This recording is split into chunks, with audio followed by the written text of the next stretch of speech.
when you want to get off the darkest ground,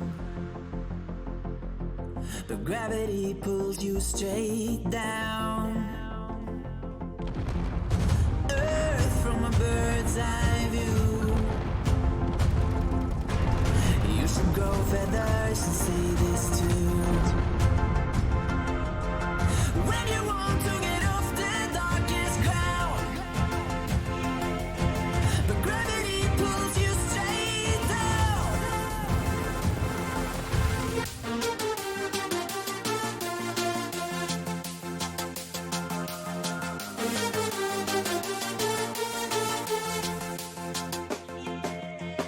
When you want to get off the darkest ground, but gravity pulls you straight down. Clear sky.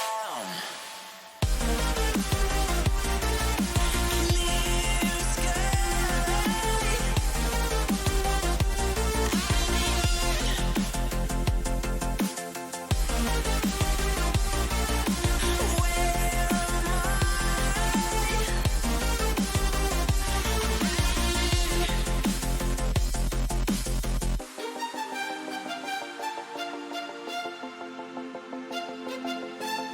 am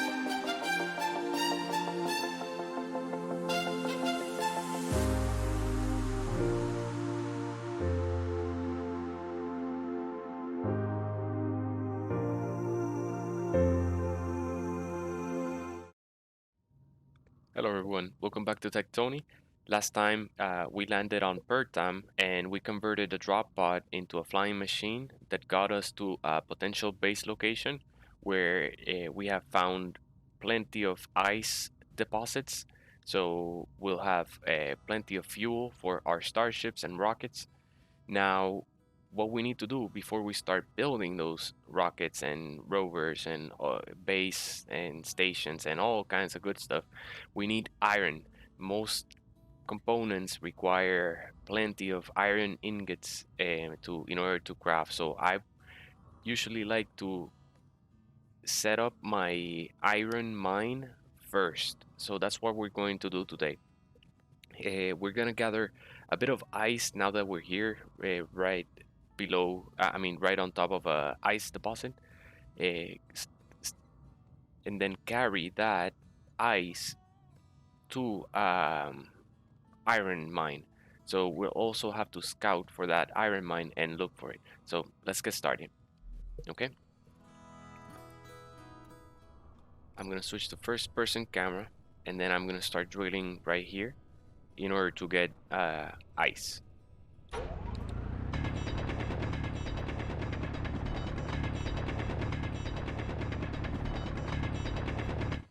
Okay, and I usually drill a little bit further down so that I get walls of the material I'm trying to harvest. Now I'm going to start harvesting this ice.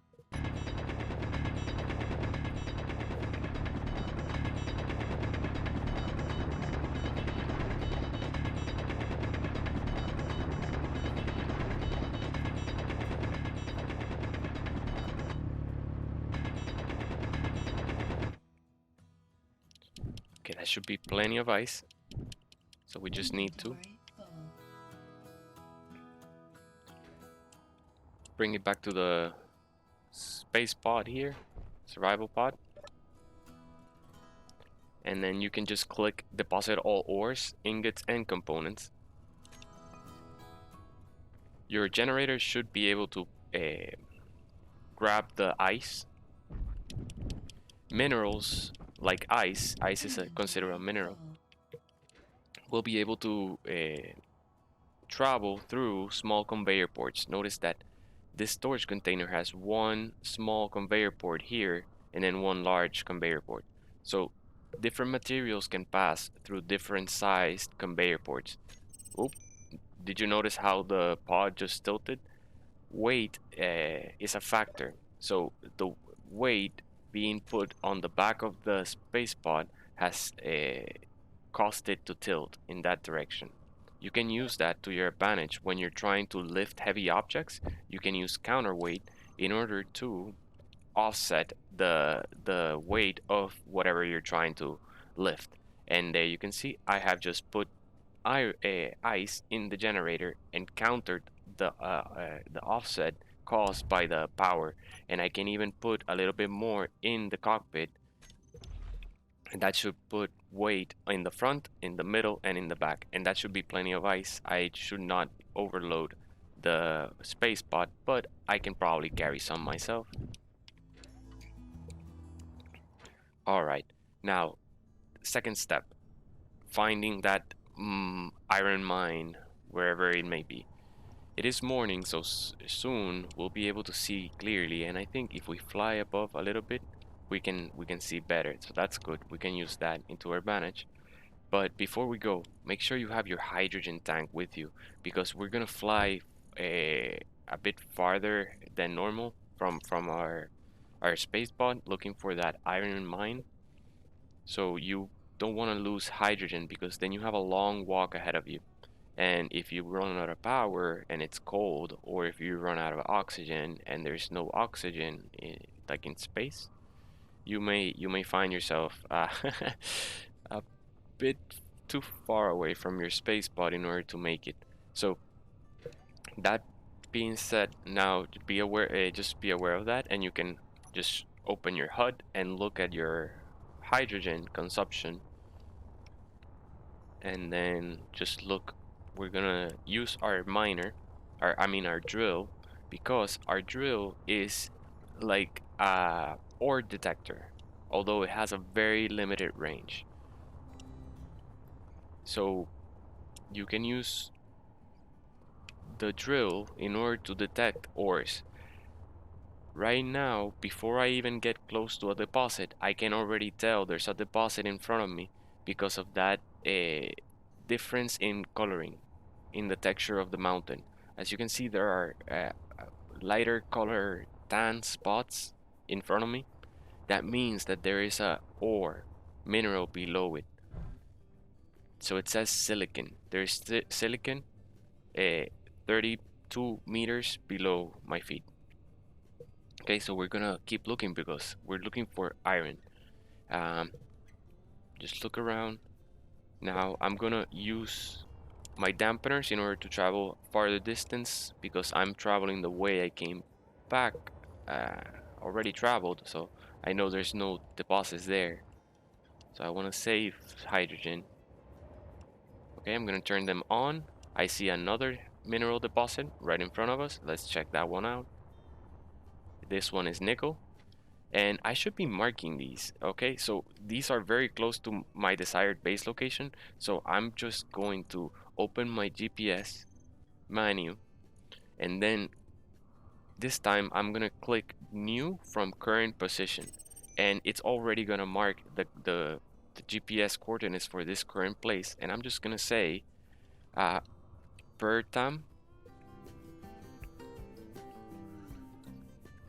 I have kind of like a naming convention. Deposit.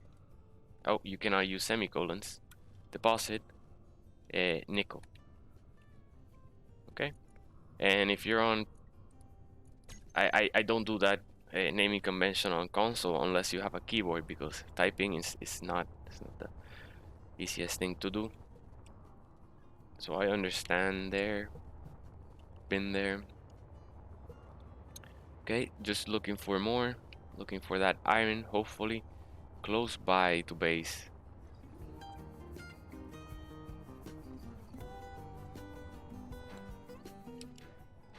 Okay, this is pretty nice view. I'm gonna turn off the HUD.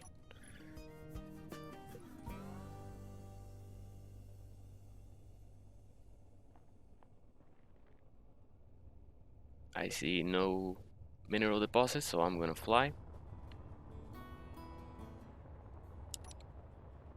Okay, turned off my dampener, so I gotta be careful now. And then what I'm doing is I'm pressing A in order to, oh, turn on. If you see yourself you're gonna crash into something, turn on your dampeners. They're gonna slow you down in terms of forward momentum. Oh, that's nice. Nice view.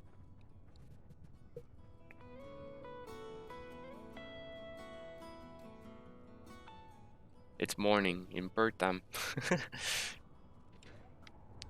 All right, keep going. Okay, before we keep going, let me just stop here. Check my hydrogen. Okay, my tank is 50% consumed. So we should just start making it back to base. Turned off the dampeners. I think I saw another mineral very close to base. Crossing fingers for iron. Oh, we gotta turn on the HUD. It is iron. Awesome. Great stuff. Now we are going to inventory control panel. New from current position. And then again, per time. Deposit. Iron. And the reason I have a naming convention is so that they sort automatically. Notice how they're sorting. So then when I have explored multiple planets and discovered multiple deposits across multiple bases, I will still be able to find them by their naming convention. You can even add a base name in the middle of this, or before per time base name and then deposit, and then you know exactly which iron marker is near that particular base. So yeah, not that being done, let's say it's not default to always visible. So let's go back into the menu and say iron, always visible. We don't need nickel yet. We'll need it soon, but not just yet. So there is our deposit, and there is our nickel deposit. So let's turn that one off. Show on HUD. Okay. Show on HUD. I'm cleaning up the HUD, and then ice steps. We're done because yeah, we already know where it is. That's way better. So you can clean up the HUD so that you only see the markers that you need. Oh, we found a space station. That is a floating space station that we can go and visit to recharge. And it looks like it's above gravity well. So if we can launch from the surface, we'll be able to visit that space station and kind of like dock there. We should be able to find contracts and things to do there. So that's pretty interesting. That's a reason to launch off the planet soon. So let's get started because the tips I'm showing you is so that you get to do that ASAP. So let's be quick about it, okay? What I'm going to do is I'm going to drill and discover this iron deposit. Keep in mind, we spent a lot of hydrogen looking for the deposit, so it may be a good time to revisit base and refuel. Just to be safe, let's go and do that. Because I don't want to be flying around that cave. And we can actually bring the space pod back to the iron, and that was gonna save us time. Okay, so let's do that. We're about to get rid of this pod, so it doesn't matter. It doesn't have to be in our location. Now, oh, forget, my GPS location for the ice steps was random. Was not random, but it was not the exact pinpoint of this location where I want to build a base. So I'm gonna delete it, and I'm gonna create a new from current position, and I'm gonna say ice steps. So now I know exactly where I want to build in the future, because I'm gonna start moving away, and there's not gonna be a visible indicator. So I want to leave that GPS there for me. Okay, now let's get back. And Matt was kind enough to ask how to fly this ship. You made a good video in the episode 1, but how do you fly this starship? Okay, so how to fly? First, make sure your thrusters are on. All right, and you have a landing gear, but I don't have a landing gear. Also, turn on the gyroscope. And now, oh, this may be this may be the end of the series because if I crash this, I forgot it doesn't have a landing gear. I shouldn't have tried. If it doesn't have a landing gear, I suggest you don't take it out of the base. But notice I am tilting the thrusters in the opposite direction I want to go because they're creating a thrust momentum in one direction. So I have to, they'll push the pod in the opposite direction of where that thrust is facing. Okay, let's see. The iron deposit is over there, 700 meters. So let's curve a little bit to and then fly. Okay. Now, in order to get forward, I have to tilt forward, but I need to be careful about the meters per second, the velocity that the pod is gonna, uh, you know, gain. I have to have enough clearance to slow it back down, and I do that by tilting up because the thrusters will, start pointing forward and slow the pod down if it's moving forward. Now, uh, if you should keep your dampeners on. Do not turn off your dampeners because then the space ship will not create automatic thrust upwards in order to keep you from falling to the ground. I'm gonna demonstrate, but don't do this at home. Okay, turn off, and you see how it starts falling. That's because the thrusters will turn off, and they will be waiting for you to press A. Press A or spacebar, I think it is, in order to activate their thrust. And since they're pointing downwards, it gives you upward thrust, slowing you down from your descent or keeping you hover or actually climbing in altitude. Now, um, next, you want to, in order to land, we're about to start making our descent. So let's adjust, tilt. Just keep an eye on your level. Notice there is a level indicator in the right corner. If you want to keep your momentum, just level the pod out, and it's gonna keep moving in the direction that it is, and only friction should start slowing it down. Um, Sometimes the curvature of the planet would also influence the level. So if you're going in a straight line, the curvature would increase the altitude, and now you're facing in a different angle to the surface. So the level will need to be adjusted. Okay, so keep that in mind. If you're flying 99 meters per second high altitude, you will notice that. Next, in order to make a safe descent, what you're going to do is you're going to tilt until you see the velocity in the left corner reach as close to zero as possible, and then keep it level so that you stop gaining momentum. So there it's above 5. I need to adjust. There it's starting to slow down, 4, 3, and then level again in order to slow down. Nope, gain too much. Okay, 4, 3, 2, 0, 0. Awesome. Keep it level. No, it's gaining momentum to the right. Level it out. Okay, lower it. Lower it. It's gaining momentum to the back, so I'm gonna tilt it forward, then I readjust, and then I need to keep it below 5 so that when I land, and this is why we fixed the bottom part of the pod, because default is very flimsy, and these landings can be a bit rough. Okay, we're close to the ground, so we're just gonna be careful. It's tilting, so just keep an eye on the level. Don't guide yourself by the surface because the surface is imperfect, but the level tells you exactly how the pod is gonna behave. So there, we're gonna slow down the horizontal momentum. We already see our iron deposit. We're gonna make touchdown. We touch down and turn off your thrusters.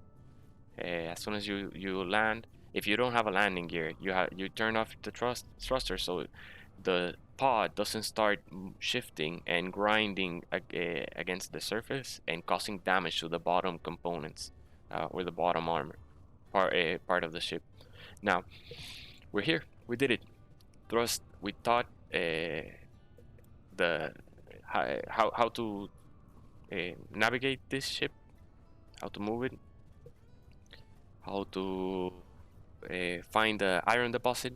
Now let's get started in drilling. So what I do is I drill in order to discover the boundaries of the iron. I want to find the wall of the iron where it meets the stone, so that on the stone side I start building a base and a drill facing the deposit, because most deposits are going to be a thin layer, but it's going to be a sheet above the surface. So imagine like this grass, right? It is it has a high surface area, but it's very thin in thickness, right? So same is a deposit in the ground. Usually they have a high surface coverage, but they're very thin. So if you're just drilling vertically down, you're only gonna cover a very short sliver of the entire deposit. So I go down and then I find the wall, and then I drill sideways, and then I get a ton more deposit. So that's the idea. So I may do a time lapse here because I think that might be interesting. So I wanted to do that explanation ahead of time. Okay, so I'm gonna use the left click or LT, or a right click on PC in order to drill fast. I don't care about the stone. I just want to find the boundary of the iron. Okay. All right, we've reached iron. So you can drill further, but at this point I start drilling to the side until the ground turns back to stone, and I'm going to drill forward. I'm gonna get realigned. So let's fly up and see how far we drilled. You can see the texture change here. Okay, this is good.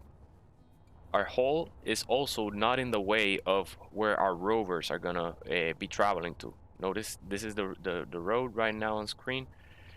So rovers can traverse, and our base may be here in the corner, if anything. So probably what we're going to do is extract eventually resources up to the surface. So whenever we could need iron, we come back to this mine and get iron out. We'll leave the drill down there pre-built and waiting for us to just turn it on and keep drilling. Okay, so let's go again downwards and try to find. So notice that this is the point where I'm going to have an exterior connector. I want to save PCU count by not having to create more blocks and conveyor ports, particularly to bring up the resources up to the surface. So I want to build the drill close to this area. At this point, I'm so far down that I can start drilling towards this road, and I'm guaranteed that I'm not gonna run into it, and I'm not gonna start drilling here, suddenly. It's way deeper than that. Let's check the hydrogen, 90%, because that's a deep hole. You need to be able to get out of it.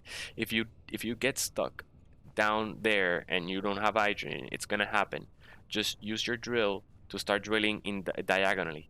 Try to remember which direction your pot is, or which direction the road is, and start drilling in an angle. Ooh, almost fell into the hole without a hydrogen.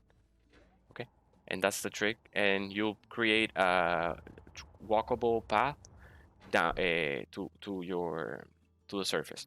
If you run out of energy and hydrogen, you're stuck, because you're not going to be able to use your drill.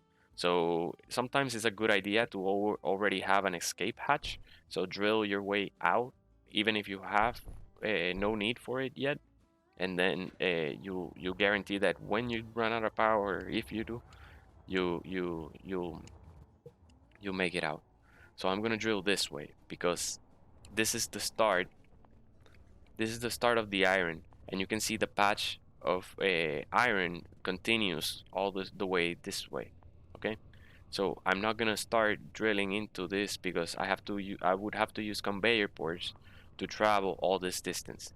I'm gonna start drilling this way, okay, towards the pod. So I want to keep my direction. And another thing I could use is I could put a GPS marker on the surface and then know exactly which direction I need to drill it in. Okay, now back at the surface, at the bottom of the pit, I am going to crouch and drill with the left click towards the direction of the pod, and until the ground stops being iron and turns into stone again. Alright guys, we've reached the edge of the iron deposit. You can tell because the texture turned to stone again and it now goes vertical. So if I keep drilling, I should expect to see stone maybe, but the iron deposit is slanted. Sometimes they will be, and that's fine. You can also use that to your advantage. If you see it slanted, I can start drilling this way and then try to find where because we're gonna drill and place a drill, a stationary drill that's gonna drill into the wall of the deposit. So if it's slanted, right, and if I put the drill here, there's a bunch of empty space in the corner, top corner, that I'm not gonna be drilling. Versus if I place it in this direction, right, I'm gonna get full coverage of the deposit. So that's a good idea. But also keep in mind, I remember the direction where the the texture in the surface was that direction. So therefore, it may be that there is more iron in that direction than there is in the direction that like the slanted angle indicates that I should drill. But either way, I think this edge is really good. I'm gonna drill below so that we have a full coverage wall of iron for our stationary drill, and then we're going to start building our drill in order to start pressing against the wall and gathering all the iron you can imagine. Okay, so I'm going to start drilling here in this line downwards and then into the wall here. But so I'll see you then when we're done with there. Alright guys, welcome back. We have drilled far enough for what we need to start off. We can always drill more if we need more room, but yeah, a storm has kicked up at perfect time because now we're ready to start building down there. Let's find our way back to the mine. Oh, this way? Yeah, I can barely see with the storm. Okay, let's go down the rabbit hole. All right, nice. So we're sheltered here from the storm, and as you can see, I've dug quite a bit, and I dug more than I needed, but it's because I wanted to give you a sense of the shape of the iron vein. I started digging around it, so that you could see the size and kind of like shape, so you know what to expect. It's hard to see because all we see is an indicator below us, right? But as you can see, it's slanted. And as I mentioned earlier, it's pretty thin. So if you're only drilling in a circular direction downwards, for example, you'll only get a very small percent of the actual total of resources down here. So instead, we're going to build a stationary drill here in this plateau that I've kind of carved. And it's gonna start drilling down horizontally into the iron deposit. Now this drill we're gonna start out small, but we're gonna upgrade it over time, and eventually we'll install rotors, we'll install pistons, and it's gonna be able to clear out the entire deposit, and it'll also leave a big enough chamber that we can build a base down here and have a outpost waiting for us. So if someone raids us or destroys us, our starship, we'll have this base here in order to respawn and get plenty of iron and whatnot to keep going, to exact our revenge. Haha. So let's go up, because what we're gonna need is a ton of steel plates to start off with. So we should have some here in our pod. Let's go to our storage container. We have none. Okay, production. I'm gonna queue up 100. That's starting. We're gonna need more stone. So I'm gonna cut again because I'm gonna do a few stone trips and there's no reason to have you wait for that. So yeah, we'll be back shortly once we have plenty of stone in the space pod. Hello everyone, we're back. We have crafted plenty of steel plates, at least to start off. We'll need light armor blocks, basic assembler, a basic refinery, a wind turbine, and then we'll also need the wind turbine will unlock a piston that we'll need, but we cannot queue up yet. We'll also need a drill and a storage container. There they are, storage container, good stuff. Now, in order to, what I do is I first start placing the frame of whatever I'm building, and then I use the frame in order to queue up the components for production queue using the build planner. So I'm gonna show you that. It sounds complex, but it's really easy. Better than building things by hand and keeping track of them by memory. So I'm gonna start placing a light armor block facing the direction I want the drill to start pushing against the iron wall. All right. I'm gonna place a second armor block behind it, and here I'm gonna keep a note of the distance because I need enough distance in order to fit a drill there. So I am going to, since I still don't have the piston unlocked, I cannot place either. So I'm gonna keep placing one armor block downwards because now I know that these first two blocks are gonna be occupied by the piston. The piston occupies 2 blocks and then the drill occupies 2 more blocks forward. So that should bring the drill to the edge of the iron wall. So first 2 blocks being the piston, the next one I like to employ is a conveyor junction. But for now, we're gonna place instead a small cargo container. And I think I may need interior plates for that one. Yes. Okay, so we're gonna need interior plates. There should be some on the space pod. So let's go there, and there should be more. Oh, yes, there should be more plates already crafted for us. So let's see, where is the space pod? There it is.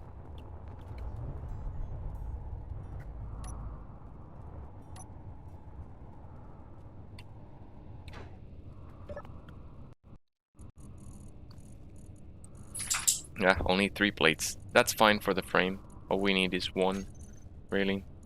There's 2 more here. Let's drop some more stone.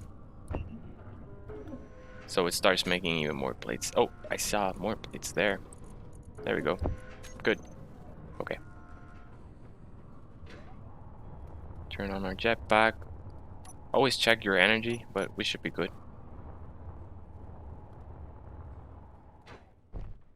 Okay, back down in the cave. I am going to press again 9 for the storage container since that's where I quick slotted the component. And I'm going to place it there. Next, behind it, the reason I'm placing this storage container here is because it has junctions or ports on every side of the cube. So I can attach multiple things on the on each side, including the piston and the drill. Behind it, I am going to install the advanced refinery. Eventually, I will replace this storage container with a conveyor junction. But for now, it's gonna be the only storage I have. So the drill will also need storage in order to get the ore, store the ore while the refiner processes it. So let's switch. 6 is where I slotted the basic refinery, and I'm going to shift. Okay, let's use our drill in order to get a bit more space.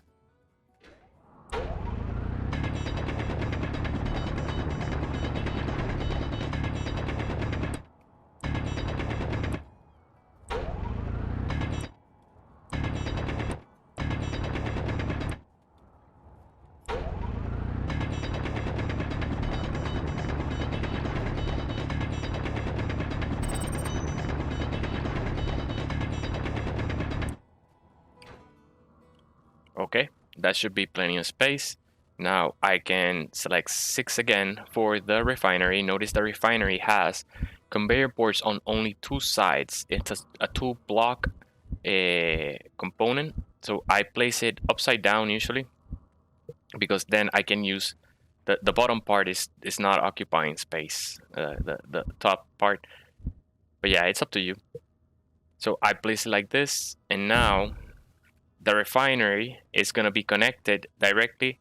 Let me remove this. Sorry. Okay, it's going to be directly connected to the storage containers back. And on the back port of that refinery, I put the assembler, which is going to be 5. I'm going to confirm. There's the assembler. Notice it only has ports on one side. Okay, so it's going to be in that direction. Let's shift over here, and then I'm going to confirm. Yep, that is the correct direction. Awesome. So as you can see, now we have the frame. There we go. Now we have the frame for a storage container attached to a refinery, attached to an assembler. Then let's do one thing just for stability. I don't want this assembler to fall into the ground, and it's only attached to the refinery. So I want to place an armor block below it so that it's attached to the ground, and I having trouble placing that block. So a nice trick I do is I use my jetpack in order to tilt downwards, upside down, and then I can conveniently place that block that was very difficult to place before. And there you go. Now you have placed that block there, and we'll need a power source. So what we're going to do is we're going to raise one armor block all the way up to the surface. So I'm going to mark this before, because I don't want to just place a tower in the middle of the road, as you saw. So I'm going to use my GPS, pressing I, GPS, new from current position. Okay, that created, I don't need to name it because it's a temporary GPS low coordinate, so that I know exactly where the storage container is. Okay, so let's press O to get rid of that. Let's turn on the HUD, turn off the jetpack. We need to recharge it. And then look at the number. And then notice that I'm moving, but the number is not changing. That's because I'm right on top of it. And then it starts increasing again if I move this direction, and then starts increasing in this direction. There, I'm in the center. Okay, so notice, boom, there you are. Okay, perfect space, perfect place to place it. Okay, so from here, I'm gonna try to find that center. There is the center. And then I'm gonna crouch. Oh, that's not crouch. There is crouch. Facing completely down. I'm gonna drill downwards, right?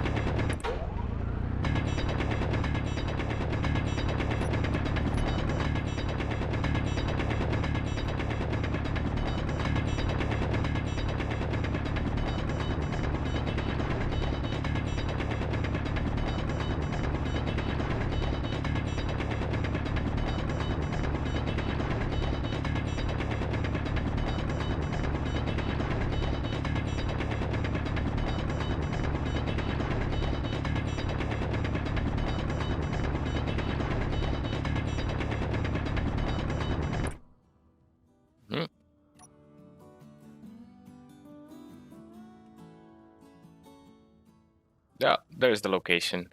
Okay, let's drill towards the side. I guess I missed it.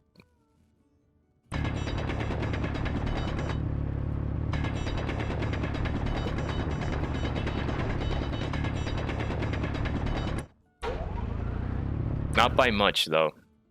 Very, very little amount of distance, and that's perfect. That's fine.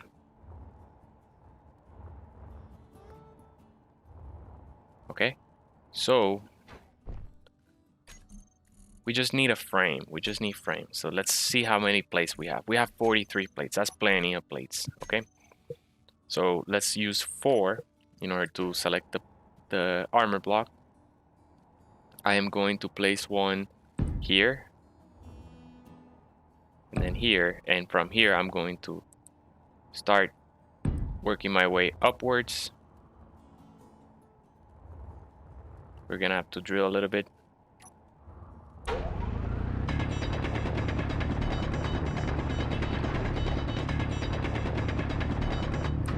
There's that hole. Okay, and then 4. Just start making your way up. Make sure you have plenty of hydrogen. Again, hydrogen is 60%.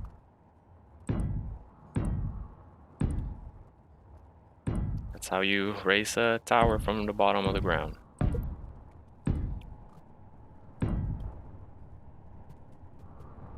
Okay, this tower is not gonna last very long. First storm expected to collapse, so I'm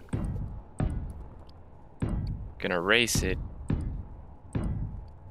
and we'll need to replace it with a hydrogen engine. A hydrogen engine is gonna produce power underground without needing a tower at the surface.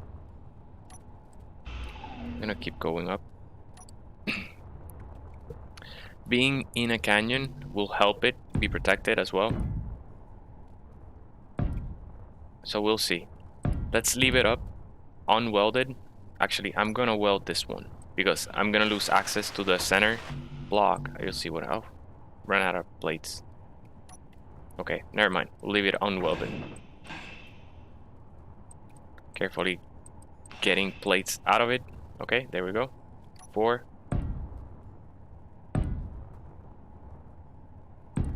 Okay, because now we can place one windmill turbine on each side, and they will not obstruct each other, and at the same time they will preserve optimal speed. So yeah, wind turbines will be obstructed by nearby blocks or structures like box holes and things, mountains, walls, and they won't produce as much power. Why am I running so slow?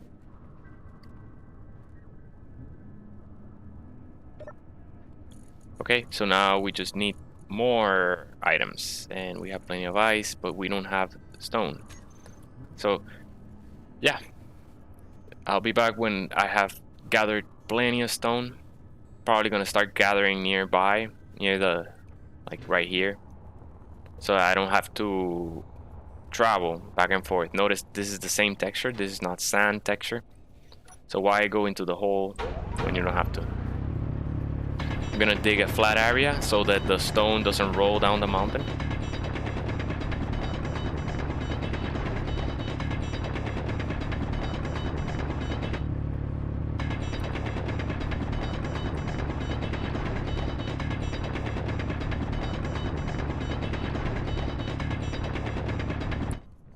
Okay, so notice I made like a little concave here so that things don't roll downhill.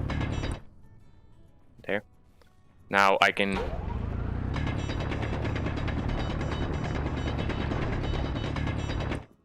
gather minerals, and they'll just wait for me there until I'm ready to gather them. Inventory full. And yeah, it's gonna take a few trips, but oh, what is this? Oh, it's just a rock. Sometimes those rocks have different types of minerals, sometimes rare minerals. Okay, so let's just keep chugging stone. I'll be back when I have plenty of stone to build out some components. Okay, we're back. Now it's time to queue up the components. Well, I'll first need to build a few plates. Let me do that real quick.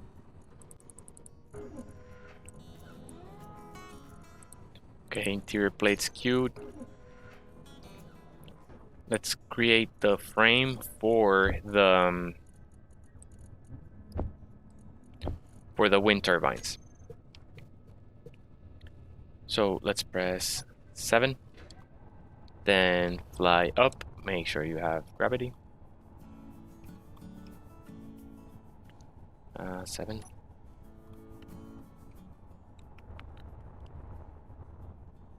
Then place one frame there.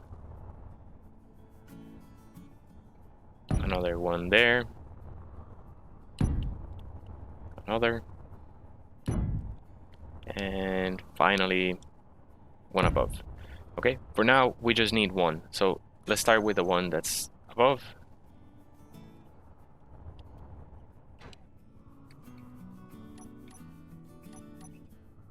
And there it is. What we're going to do is use our build planner, make sure it's empty. It is empty. In order to queue up the wind turbine. We're going to queue up one at a time. And we're going to build the refiner once we have one. We're not going to build all 5 because we don't need so much power yet. So let's withdraw first because that will get whatever we already have built, and then subtract it from the one list that it has to build out. So there it goes, it's building. Let's wait for it.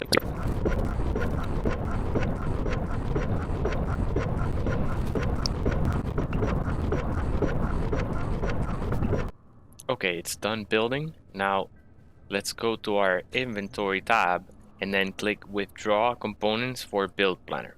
That'll grab everything that it built for that wind turbine, and that's all we're gonna so we don't have to manually withdraw everything. And there you go, you have 100% of the components available. You didn't spend any more ingots that you needed, so you don't have to gather stone as often. And that wind turbine is spinning pretty fast, so it looks like it's at optimal speed. So it's a good sign. We should be good to build the others whenever we're ready. But we only need one turbine for now. And also, we're not gonna gather stone manually in order to weld up the frame of the tower.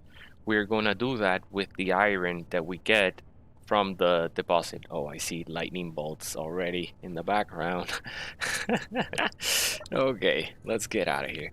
Now, in order to start drilling, we will need a refinery. Okay, so even before we get the drill, we can start already benefiting from the refinery. Let's use the other hole, this one, because we can manually chug iron ore into the refinery. Let's gather this stone before I forget. We're gonna need it. Okay, so let me see. I have no, I have nothing. So what we'll need is on minimal, by minimal, is the basic refinery. It should already be powered because the frame is conducting electricity from the top all the way down to the refinery. So as soon as we weld this one, we'll have plenty of ingots. So let's make sure our build planner is empty, and then add the refinery, and followed by the basic assembler, followed by the cargo container. So the order of the queue matters, and that's the order that it'll build the components, and it's the same order that it'll feed your inventory. Yeah, so as you're withdrawing components from the from the assembler, using the build planner withdraw, you will be given with priority the components to build the first item on your build planner queue. Okay, so let's drop the stone, so I'm not carrying that extra weight. And now we can withdraw, so it subtracts what it already has built, which is plenty. And now we can queue up the remainder. Now that's gonna take a bit of time, and it's gonna take a bit more stone. So I'm gonna return when I'm done processing these, and as I run out of stone, I'm gonna keep chugging stone in. So that's pretty much boring stuff, so I'm not gonna make you wait for that. We'll cut ahead until when the production queue is done. Okay guys, we're back, and our survival kit has been building quite a few components. Now we're ready to start welding again. We have quite a bit of them. Maybe we get the refinery functional. So, because as soon as we get the refinery functional, we're going to switch from our survival kit to our refinery. We'll get way more ingots and refine stone quicker. Nope, looks like we'll need 10 more motors.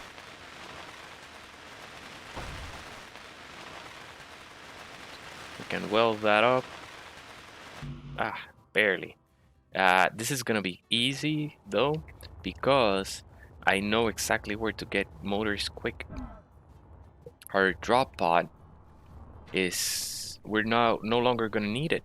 This is gonna be our first base, and yeah, assume that it's gonna despawn. So before it despawns, start gathering all these components. And the thrusters are rich in motors. There are 18 motors per thruster.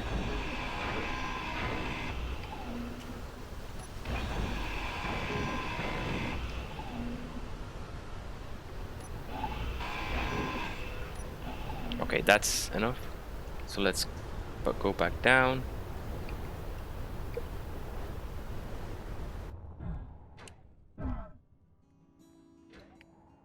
And yeah, we're not taking our pod anywhere, so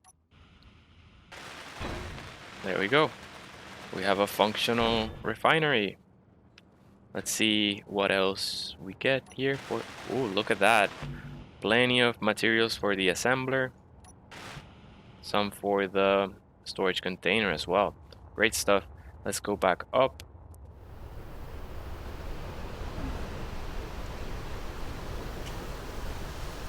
And then back at our pod,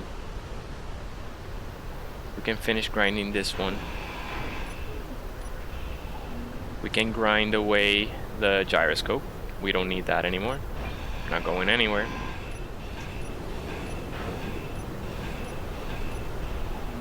We can grind away the cockpit. But one last time, let's recharge our suit. You can always recharge using your first aid kit, so it's not the only way to recharge.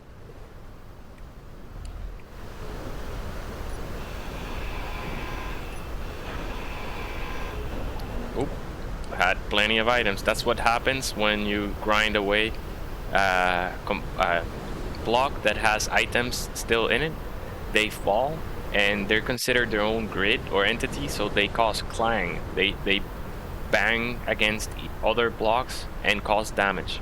So be careful grinding away blocks that have inventories. Make sure they're empty first. If you're moving in a starship, it can cause damage, particularly if you're accelerating and decelerating. But yeah, let's keep welding. See how much we got from that. Nice. Plenty of steel plates for the basic assembler. Alright, let's go back up to the surface.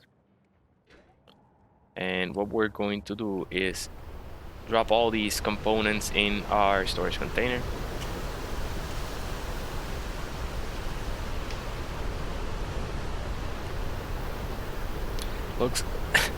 Looks like our tower is still holding strong. Maybe because of the canyon walls is being protected from the storm. I'm gonna drop everything, and then I'm gonna withdraw. And then let's see what we have. Because while we were working, our first aid kit kept going. Sorry for that quick movement. Ouch. Okay. So we looks like we need more small steel tubes. We can probably find those, but I'm pretty sure that the first aid kit is not able to process those, so that's why. But now we're about to have an assembler, so we're going to be able to make the small steel tubes that we need in order to finish the storage container. All we'll need is 15 more steel plates, and we can already grab them out of the basic refinery because it has 20 and it only needs that it doesn't need to be functional. So now I can move them over to the assembler, welded to 100%, not 100, but above functional. And now we have a functional refinery and assembler. So let's move everything over because we're done with the drop pod. Oh, well, we're not fully done because it's our only spawn point at this moment. So don't grind away everything just yet. Don't grind away the battery, don't grind away the first aid kit.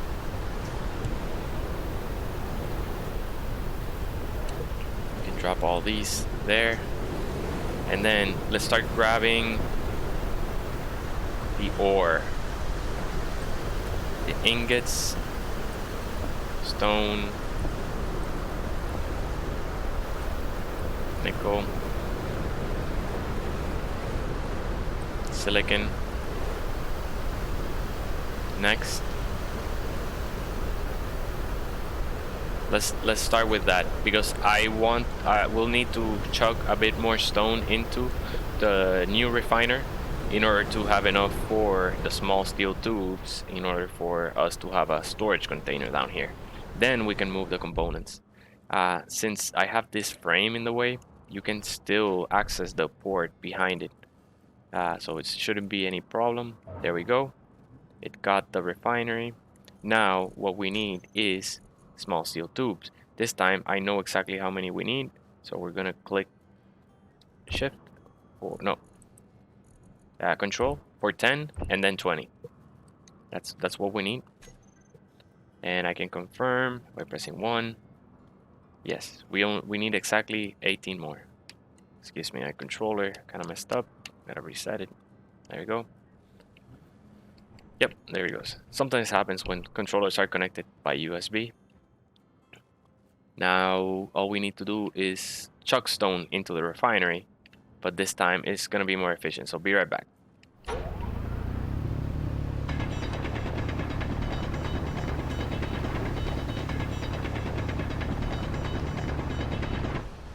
Oh, what am I doing? I forgot. We can already chuck iron into it. Inventory full. Don't chuck stone into it like me, like a noob.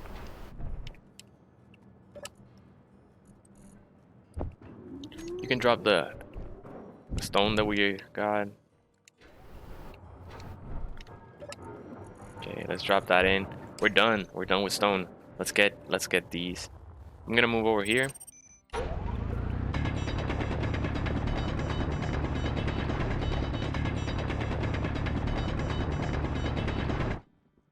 Awesome. Look at it roll down. Accumulates all the way there. Nice. I meant to do that. Yeah. No. Okay, just a little bit more. There you go. Full. Never mind. So let's drop the iron in the refinery, and that should give us plenty of small tube. And now we can weld this storage container. Nice. All right, we're going places now. All right, we have upgraded from stone to iron, and we have storage down here where it's safe from storms. Next, let's go back to the pod. Let's start moving things over.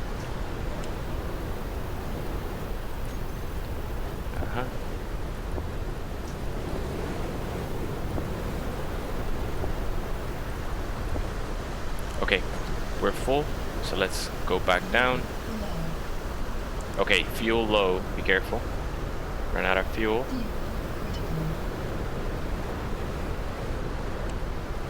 Just drop your tank here. Need to make space So I'm going to drop the motors, then grab the ice out of the generator, and now I can fit the bottle in the generator. I can drag the bottle out and then put the ice back in, and now I can go and grab my motors again. And now let's go fly down into the rabbit hole, into Wonderland, and then drop everything in the storage container. Yes, yes, yes. We're gonna get rid of the pod, and shortly we'll have a hydrogen engine, so no one flying around will even know that we're here. So that's, and you saw this is one day, so it's very rare that you get spotted on the first day. And if you do and get wiped, no matter. It took no time for us to get settled. So all you have to do is, you know, repeat and try again, and hopefully one time you won't get spotted. So I'm gonna get all this. Well, let's put the everything. Let's leave the generator full, and then start moving things, moving the ice down into the pit, and then yes, very shortly we need a hydrogen engine so that we can go totally stealthy. But we should have, when we do that, we should also have plenty of supply of ice. It's gonna take a lot of ice to generate power.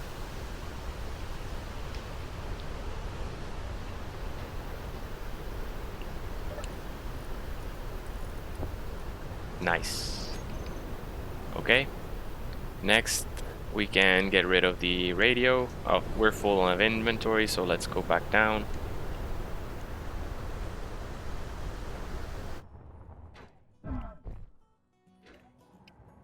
Trying to move fast, quick, do this boring stuff quick. Okay.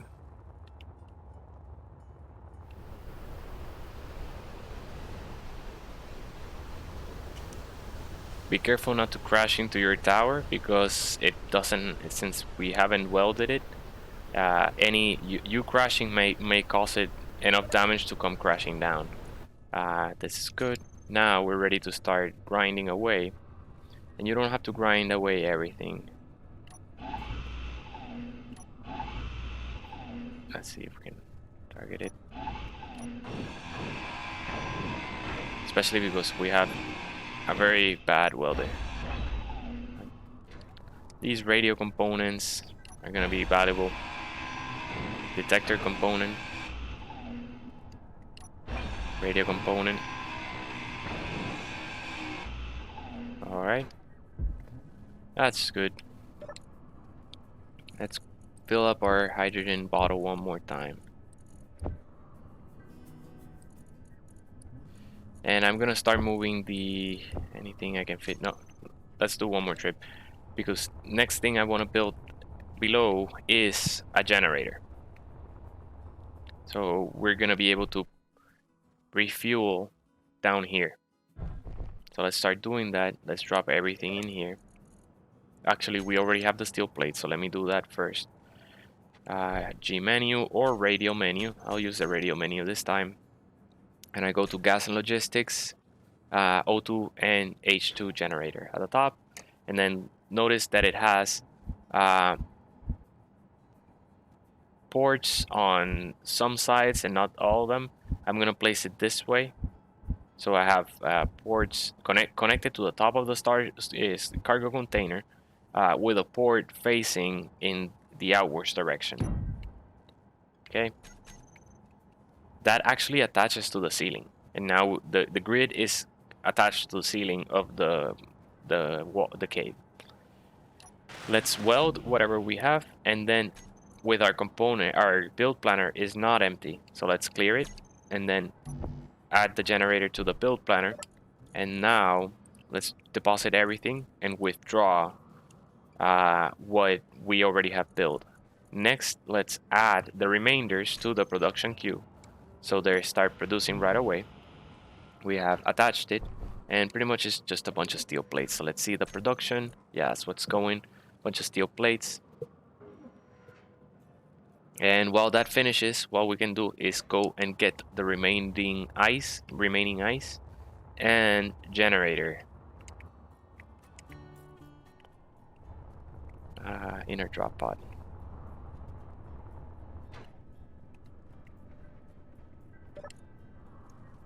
Get the ice, get the bottle, get the generator itself. Okay, next. All right. We can get rid of the medium cargo container.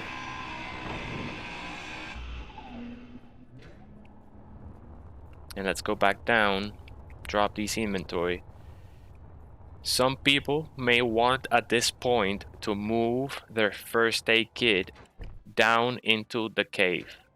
Okay? And I do not want to do that. I usually do not like to risk the work I've done by removing the only respawn point I have. So I, most likely than not, to me, it's more likely that I crash into a wall and die falling down here than I am to be spotted by an enemy within a few minutes of time, right? So instead of moving my first aid kit right away, well, let's finish the generator. Let's finish what we're doing. But yeah, we're gonna next up. We're going to create a spawn point down here. Control 1. There it is. 1. Okay, now we finish welding our generator. And our generator, you'll notice it'll pull the ice directly out of the storage container.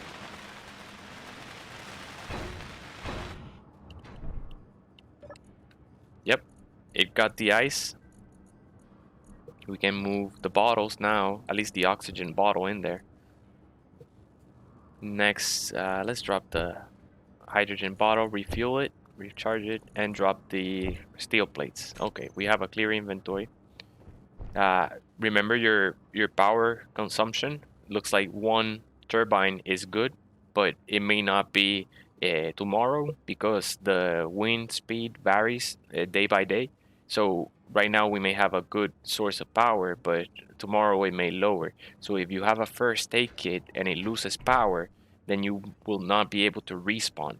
So make sure, let's start by placing a battery now. Before we start moving or planning moving our first aid kit, let's have a battery and make sure it has plenty of charge, because it'll be a nice fallback if suddenly the wind turbine is not able to produce power for any reason, any number of reasons. So I don't have a battery placed. Let's grab steel plates and then we can place the frame of the battery. There's the battery in the production and medical tab. And now we can place it really anywhere. Let's attach it here. And I'm going to attach it with the control panel facing upwards so I can use its control panel if I needed to. But it doesn't matter. There's control panels everywhere. Okay. Now I'm going to clear my build planner and add the battery to the production queue.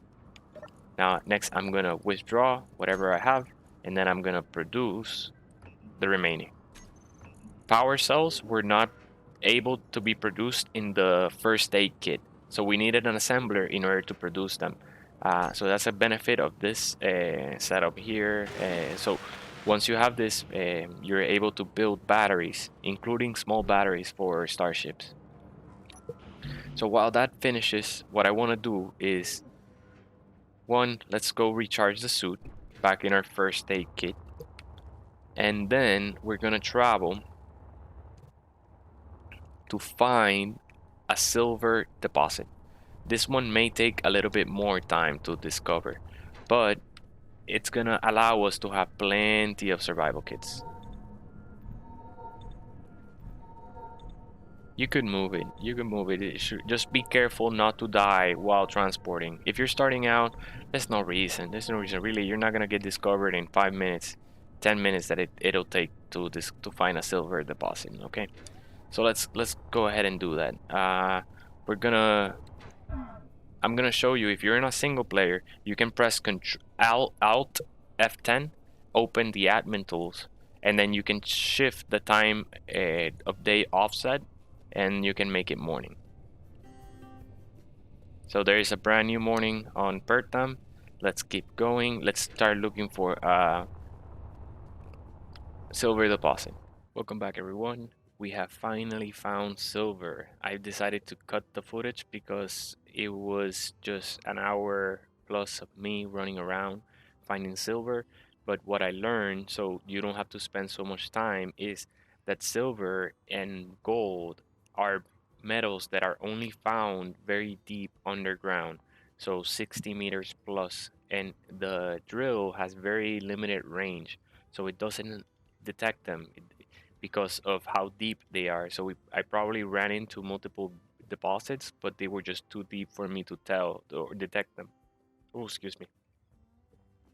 So what you can do is, if you have trouble finding silver, you can just transport your first aid kit to the to your base location, to the mine, the iron mine that we're building out, and just work off that first aid kit. But until you build a rover, preferably one with a large grid ore detector.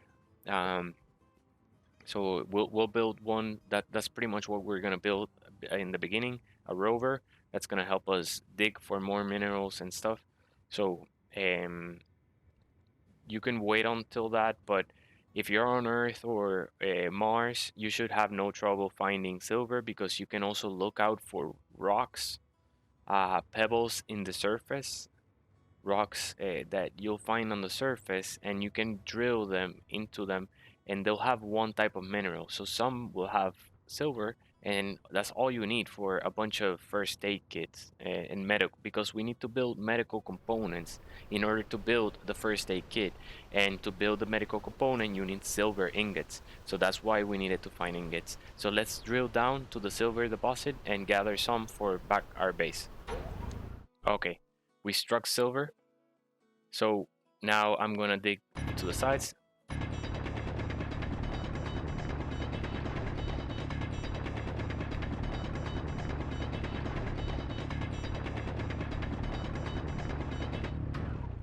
I do this so I don't have to drill stone and I can drill pure silver.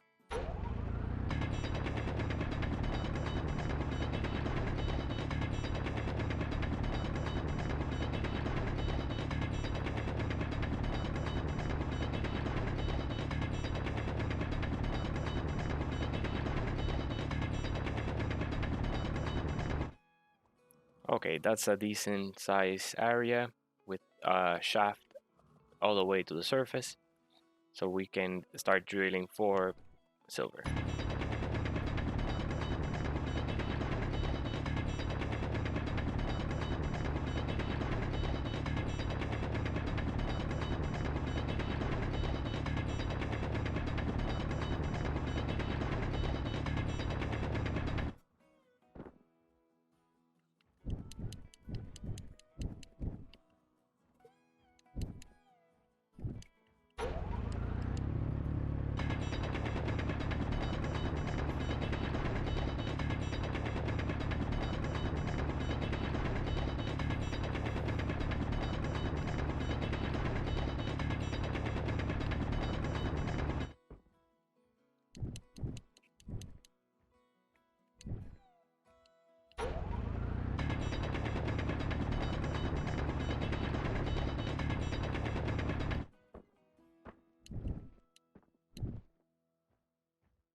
I think I just realized something. We may not be able to craft medical components just yet. I think the refinery is only able to process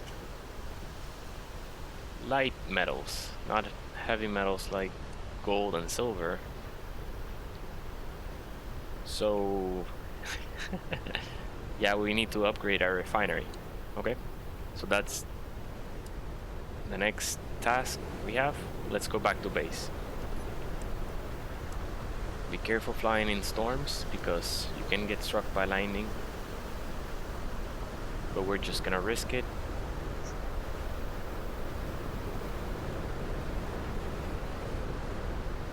Like, I can barely see.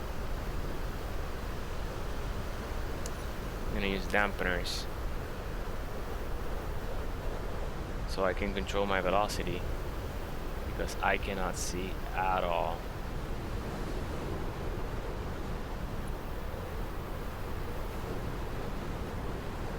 We're getting closer. We're just going 10 meters at a time.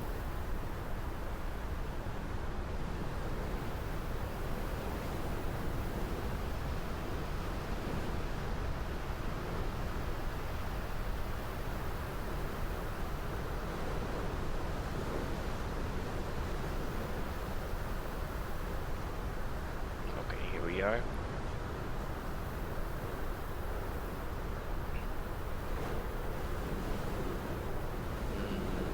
Where's the hole? Here's the hole.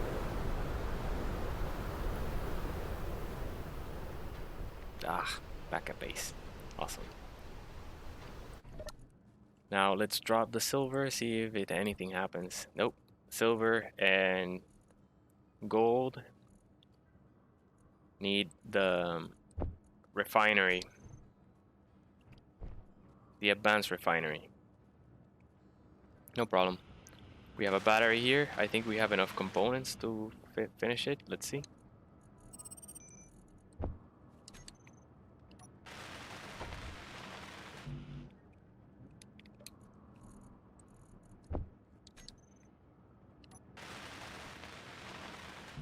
Looks like we may be missing a few power cells. Nope, here they are. Awesome.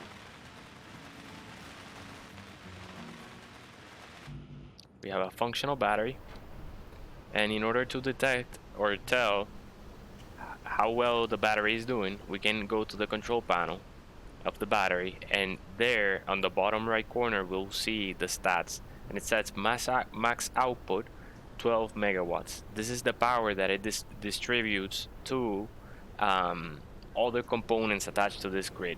So it can provide up to 12 megawatts. After that, the battery can have more capacity, more power in it, but it cannot distribute it at that rate of yeah. So max stored power is 3 megawatts hours. 3 megawatt hours. Current input is how much power is being drained by the battery to recharge. So input is if input is greater than output, then you're recharging. Vice versa, then you're depleting. So this battery during this storm is gonna be recharged in 3 hours. The storm may last less, and the storm is increasing the output of the wind turbines. So we may not have the same input of electricity when the storm is over. So you have to be mindful that sometimes the charge will vary, and you don't want it to be varying in the in favor of depletion, which will make your station run out of power eventually. So especially when we start building things, because the refinery right now is running on idle power, and so the assembler. But as soon as I start queuing up components and processing ingots, it'll start draining more power. And you can check how much by going to the control panel again, looking for the refinery, and it says max required input 330 kilowatts. Right now it's using 1 kilowatt. So if you turn it off, it should not use any kilowatts. If you turn it on, this is idle power, but then this is max power. Okay, a meteor storm is coming, so let me show you what that looks like. Meteors will deliver rare minerals. You can even find platinum, and if you harvest enough meteors of platinum, you may have enough to build yourself a decent set of welders because platinum is used for the best tools, to build the best tools. So I'm going to stand here in the mountain, turn on the HUD, and then look up. Then I'm looking.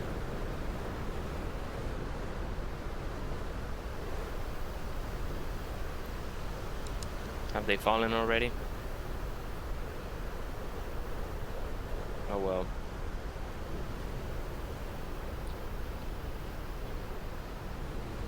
Guess we missed it. Never mind, not gonna wait for something that's not gonna happen. So we have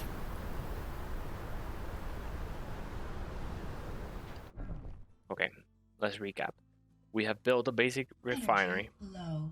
but we cannot process ingots, silver ingots, until we build the advanced refinery. So naturally, the next step is to build the advanced refinery. Let's do that now, and then we're going to just get one plate. Let's get a few steel plates and a few interior plates. Now, here's the storage container, right?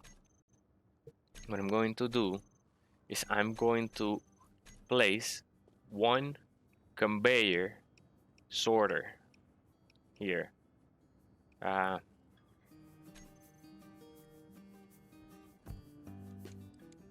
Conveyor sorter. There it is. Aha. That's gonna be the filter in for the refinery, because I will have two refineries. I'm gonna put another one here because I'm gonna build a second refinery. Okay. And then let's actually place those.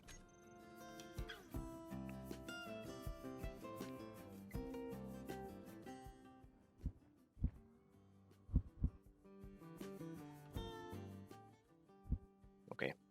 Let's this grid for the electricity is in the way of where I want to build. So what I'm going to do is I'm going to connect it to this grid, but on a different block. I'm gonna have to drill here. Be careful not to hit the frame. Okay. Now I can. This is a slope, so I don't want to use a slope. I want to make sure I'm using a full square armor block. And there, that is connected right there. Now I can use my grinder to get rid of these 3 blocks down here. Okay. I can use the drill to open more room for my refinery.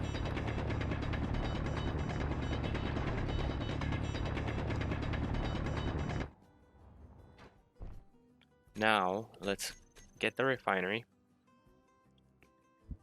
and adjust it just right, like that. So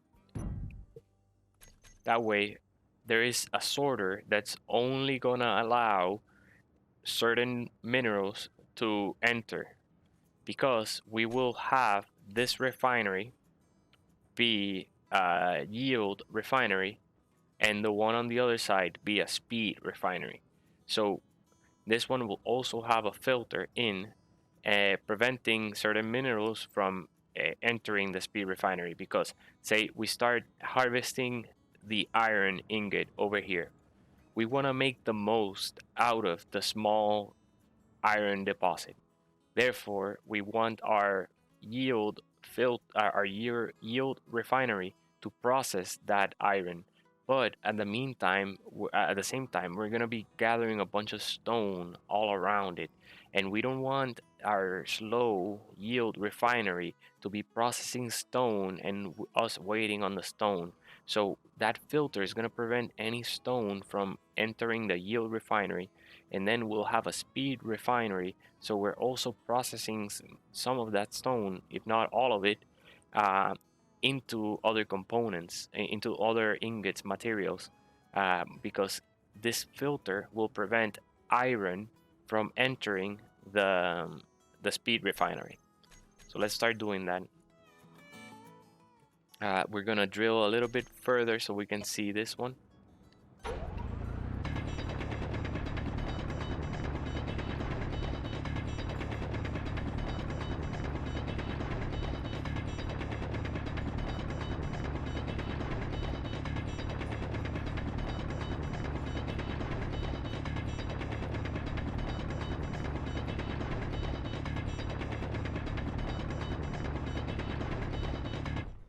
Okay, we drilled quite a bit of space now, so there should be enough for our refinery to fit. And I just want to make sure, yes, this is the right direction. We can remove a little bit more stone. That's good. Okay, that's what happens when you hit with a drill a frame. It blows up and it leaves scrap metal, which you can put back in a refinery and get partial ingots out of it.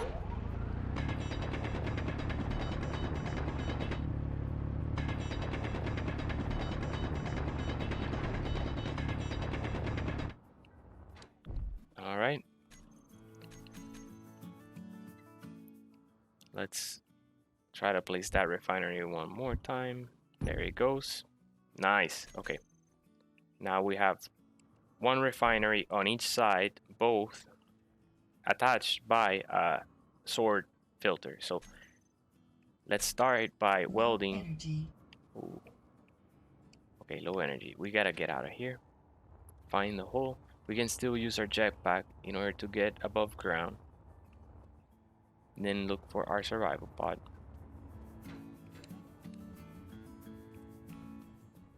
And then use this. Use the survival kit.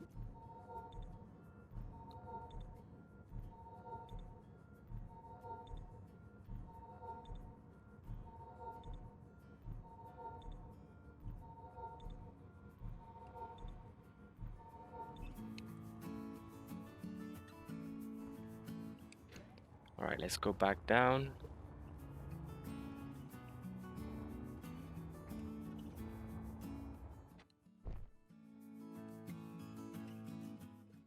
Now,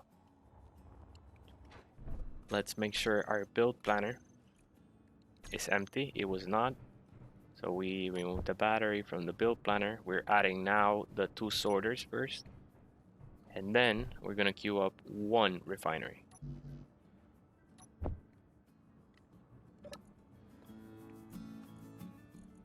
Let's deposit everything first. Then withdraw. So everything gets subtracted from the list of components. And then put the rest to build. That's gonna take a bit. Okay? Let's try welding this. Try welding that. And then 1 refinery. Pretty much the order in which I queued them, I try to weld them, because that's the order in which storage or the build planner is gonna give me those components. Now, while that's processing, I want to recharge my hydrogen and revisit the silver deposit, but because it also has nickel, silver, silicon, and cobalt. So I'm going to do 3 trips carrying as much minerals as I can for and bring those back while this processes, because that's gonna take a bit of time so I can do something else. So yeah, let's go ahead and do that.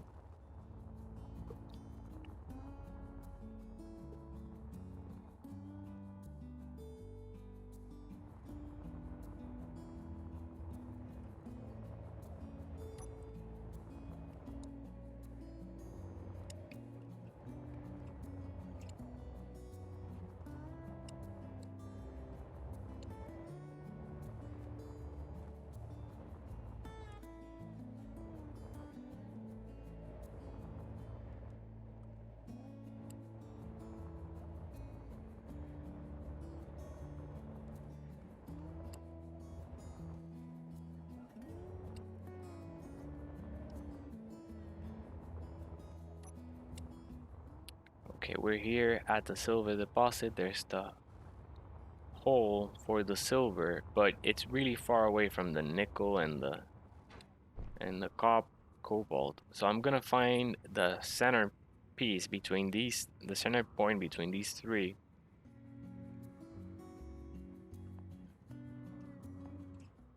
Pretty much here. There. A little bit further. Ah, right there. Okay. Let's go.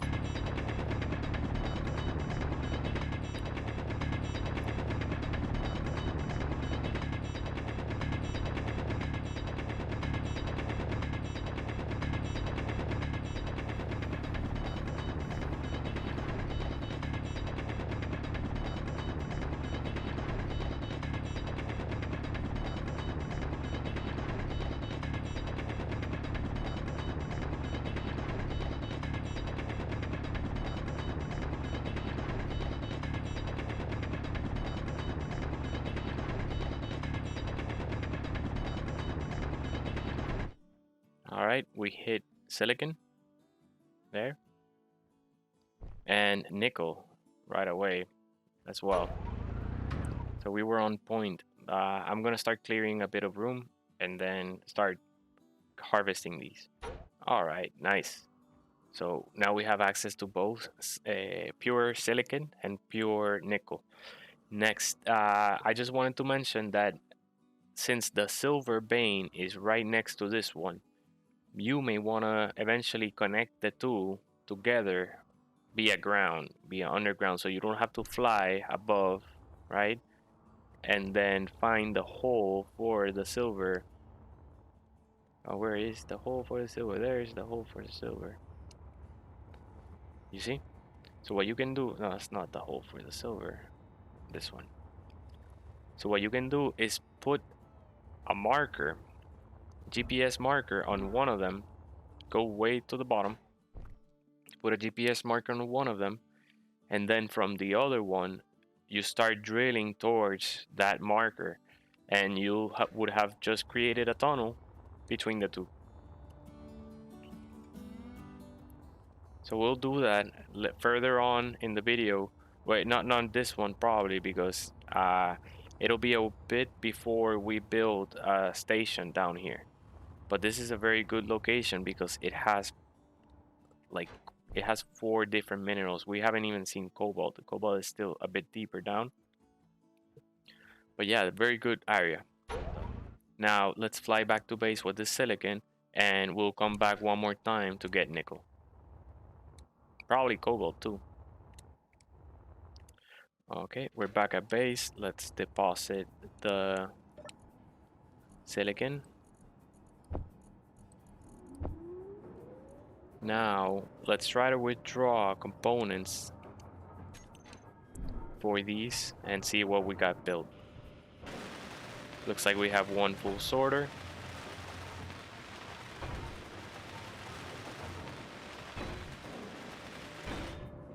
There's one sorter.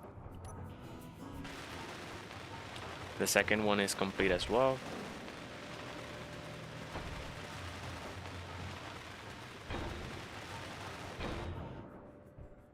Next, let's try to weld this one.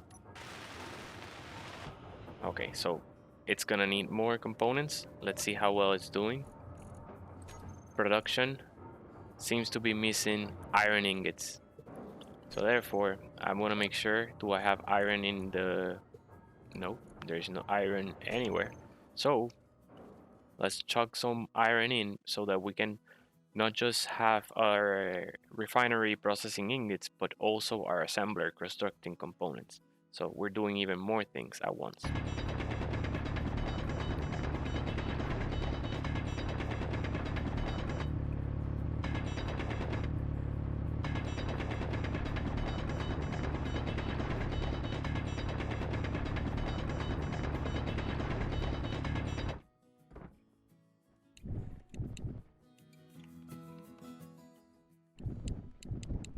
Inventory full.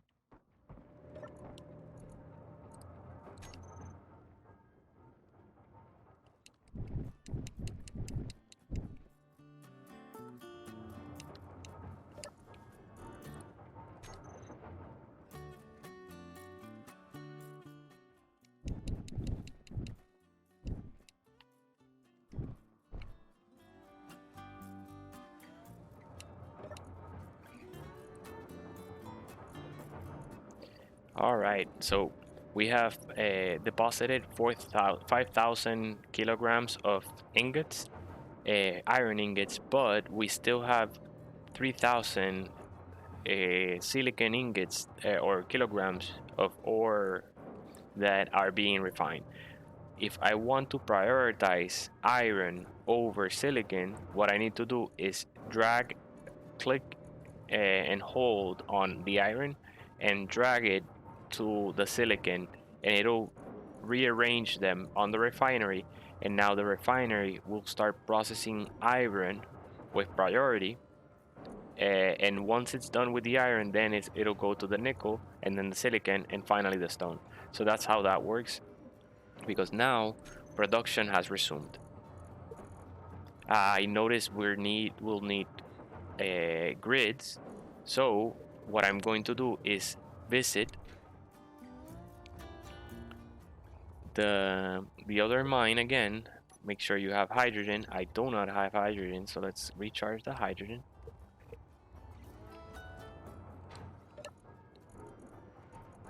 Generator, here it is.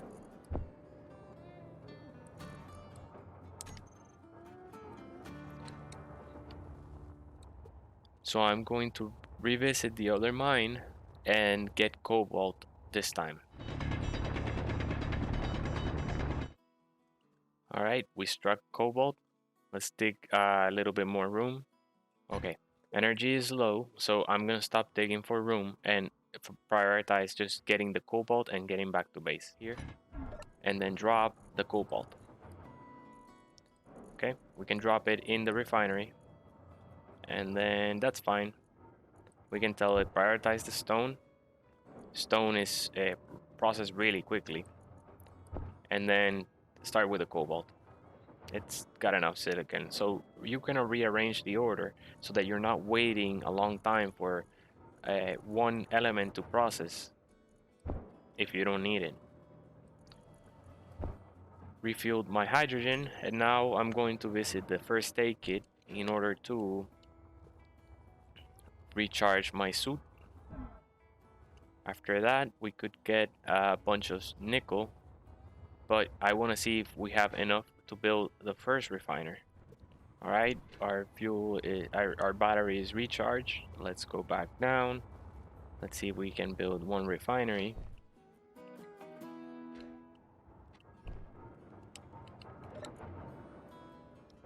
Let's withdraw. Okay, full inventory. Looks like we're gonna have plenty. Probably missing the metal grids, but now we have the cobalt. We should have everything. Let's check. Because that way, when I go out to look for nickel, I can leave the production queue building the other refinery.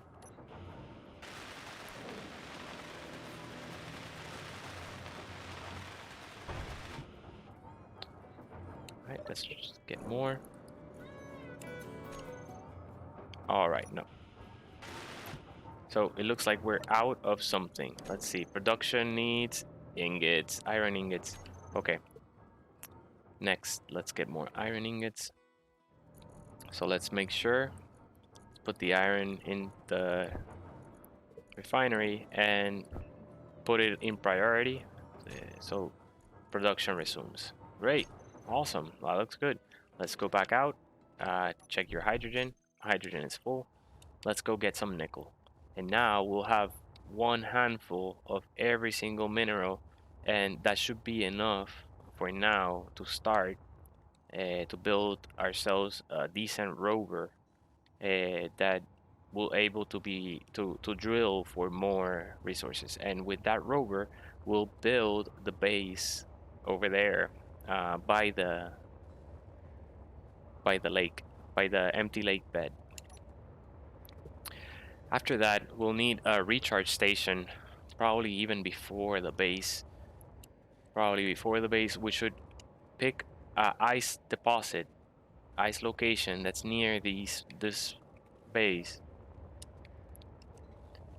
and have it installed with a drill and able to output the ice all the way back up to the surface. Even better, have it equipped with generators, process the ice for you, and when you arrive, you have a bunch of hydrogen tanks already full and ready for recharging your machines or rockets. Yes, so that should be our priority after this. But we need production to be consistent and reliable. So that's what we're setting up. Yeah, let's start getting some nickel, and then we'll go back to base. We could finish the tower, the power tower as well, but since everything is functioning well, properly, and even the battery is recharging, let's check up on our battery now that the storm is past. Battery says recharged in 20 hours though. Still, it has a surplus of energy, so it's not gonna deplete. Let's drop the nickel in the refinery and prioritize it because yeah, it's been processing silicon for a while. So there, our refinery is gonna be going for a while now. Now let's try to extract the missing components and try to finish our refinery.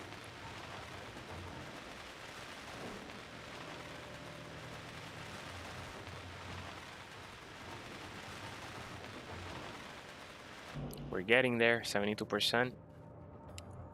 Let's try to gather again. What are you missing?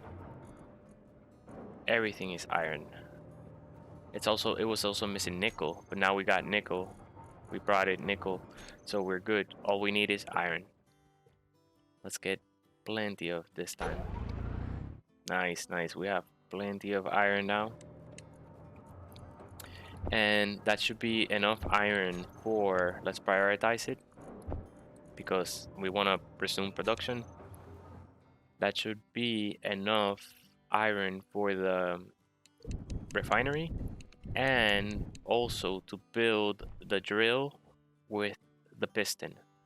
In these two blocks, there's going to be a piston with a drill attached, and it's going to start pushing into the iron, and we're going to literally throw our hand drill on the trash can.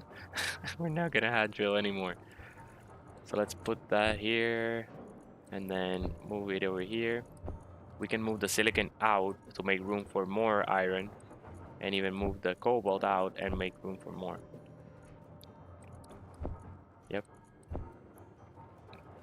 Looks good. Let's check up on production. Doing well. I'm gonna stop these plates because I know they're optional, and that way the refinery is gonna be done quicker. So let's just watch it. Awesome. It completed. Now we have all the ingredients or the components needed to finish the refinery.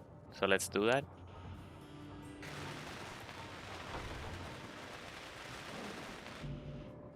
Let's get the rest.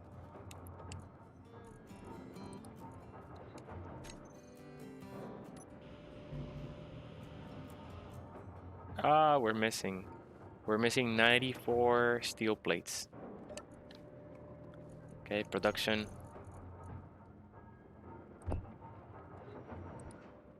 There it goes.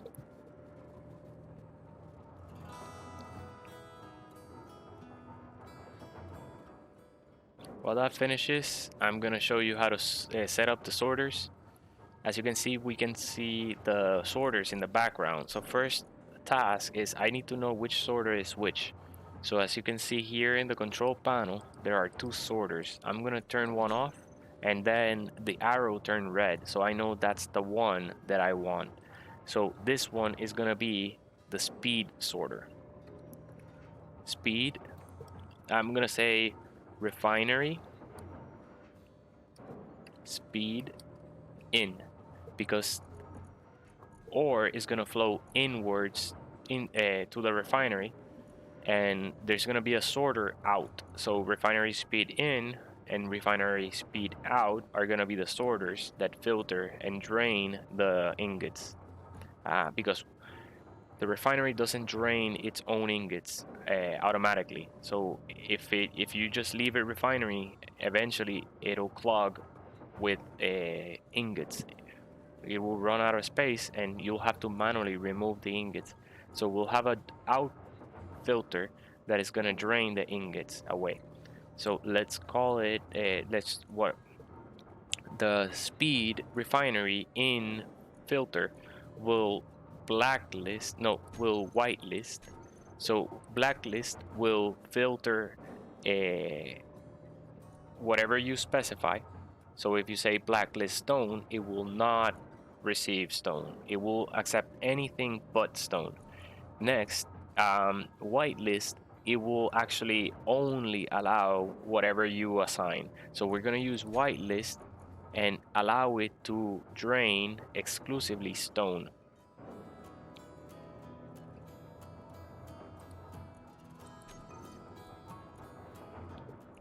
Okay,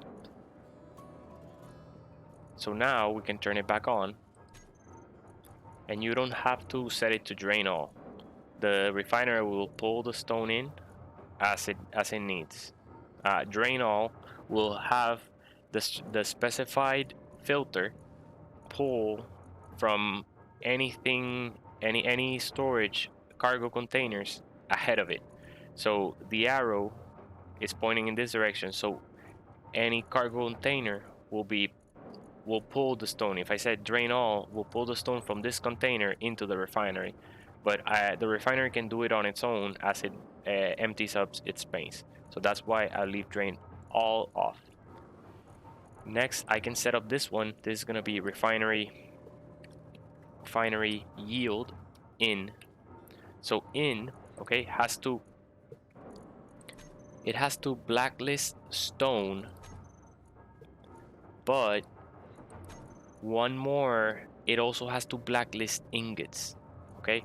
Because I'm sorry, scrolling down here, let's scroll all the way up to ingots, all types of ingots. Why?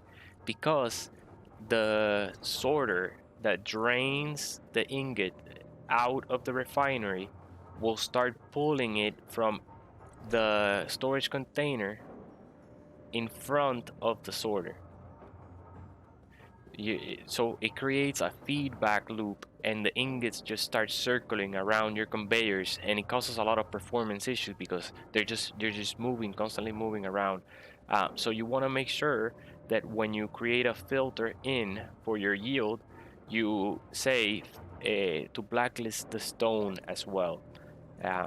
So here you blacklist the ingots as well, as the stone, and that will prevent the loop from happening. We'll set up the outwards shortly. Let's see if we have everything that we need. Looks like we do.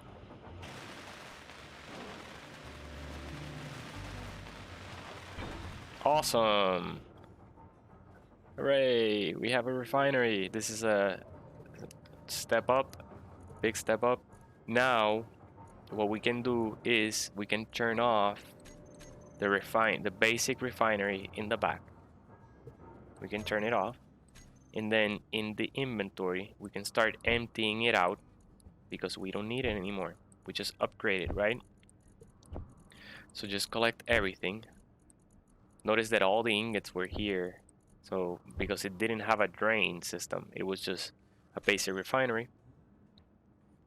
Now we can travel over there if we find a way to it. There it is. And we can grind it away. But notice that also your assembler will be disconnected because the refinery is between them.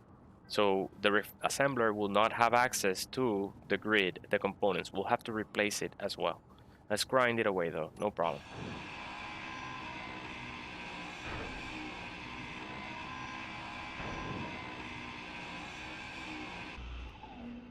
Okay, we grinded the refinery away.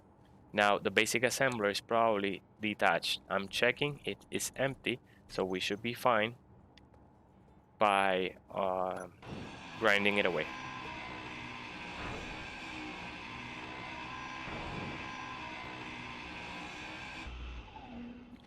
Now let's place that assembler back.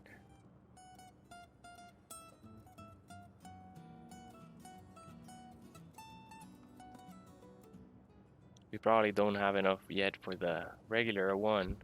Energy low. We'll need this basic assembler to be placed back in so that we can use it to build the components we're missing for the next refinery and the next assembler. Let's use the next assembler.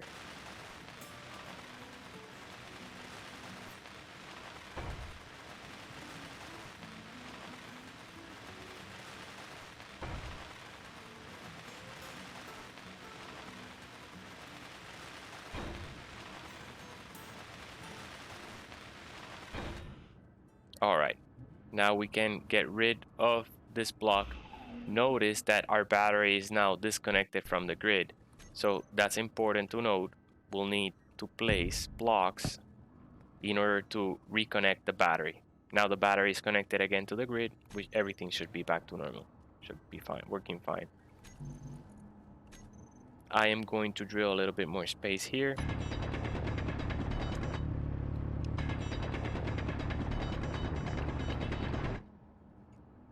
All right, good stuff. Now, next thing, let's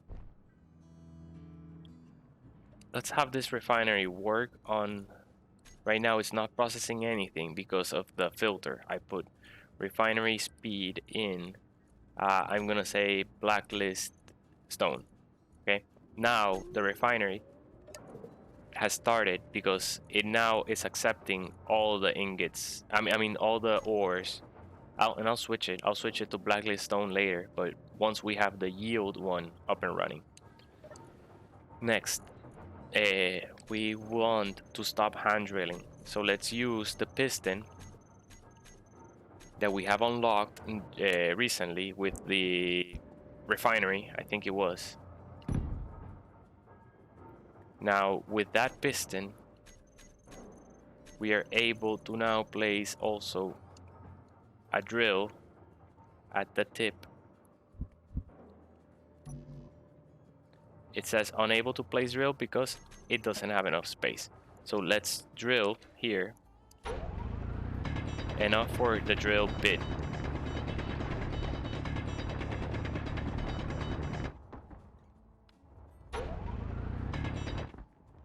Okay, let's try now.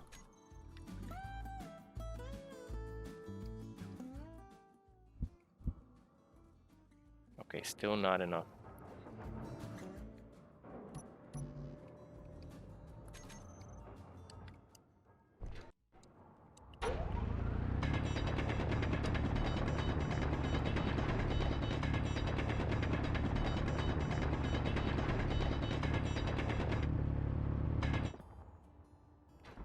Hopefully that should be enough.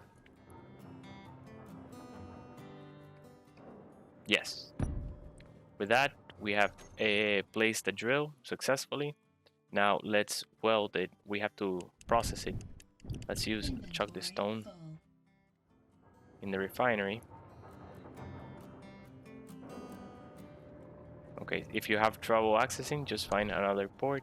Remember, as long as the component is connected, you can access any inventory attached to that grid. So let's just click this, drop all. Okay, and then I'm going to use my build planner. I'm gonna clear it first, and then I'm gonna add the piston. Also add the piston head, it's its own block, and then the drill to make the trip. I'm gonna carry that iron and chuck it in. Yep. Let's refuel the hydrogen tank before I forget. Now I can withdraw components and queue up the remainder. So now it's producing for our drill. Oh, no energy. Uh-oh. I like the sorter light is reflected on the surface of the cave. Very nice detail. Okay, let's recharge our suit. Let's see how it's doing. Let's process that. Let's try to get more.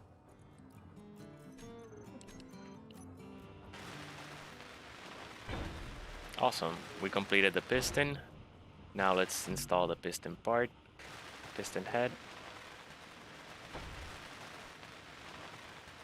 and the drill.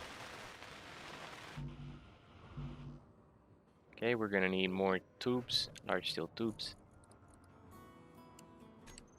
It just wants to give us plates, that's fine.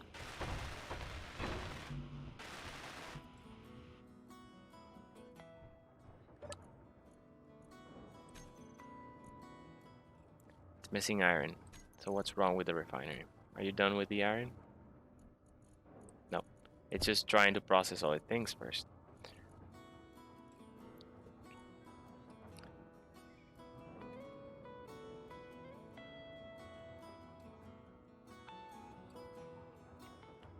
Alright, production.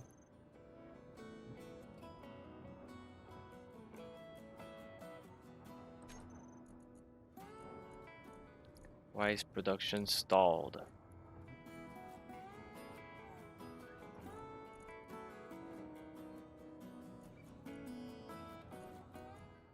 Here's the ingot. I'm gonna move the ingot into the assembler manually. It's almost like they're not connected. It's because they are not connected. They're not connected. They're not connected because the sorter works in one direction only. So I need to build conveyor ports. Okay, I'm gonna do one thing.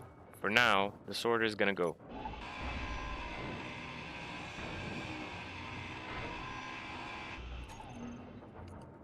For now, I'm just gonna put a bi-directional conveyor.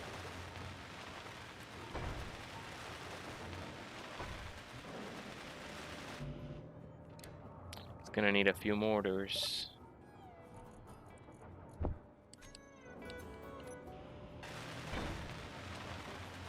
Okay, there. That should fix everything. Yep, production has resumed.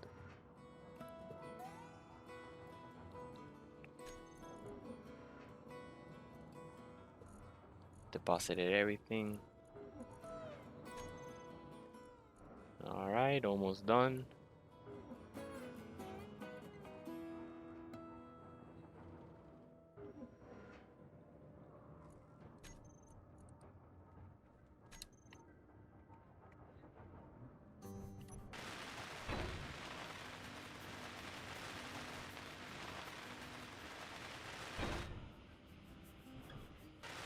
Don't forget to add the steel tubes to the piston part, the top piston part, because it reinforces it so it doesn't break when it starts drilling. Next, now we can leave the iron to be extracted on its own. Next, what I want to build is assembler. I don't have an assembler placed, so I'm gonna look up in the radio menu the regular assembler, press X to add it to the build planner. Go over here, withdraw components, and then queue the rest. I'm gonna withdraw one more time so I have at least one steel plate.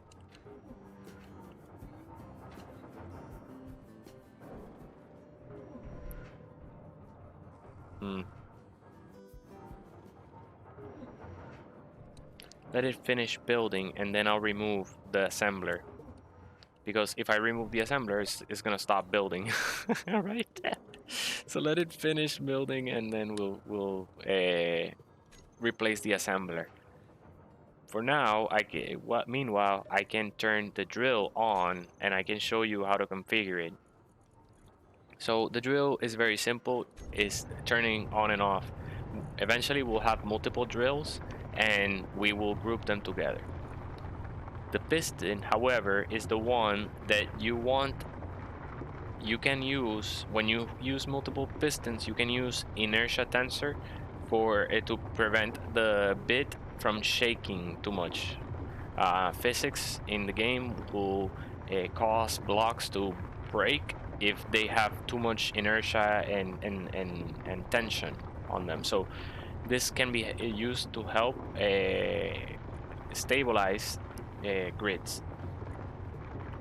But for now, in Xbox you don't have it, so I'm gonna show you configurations to prevent it from happening without the inertia tensor on.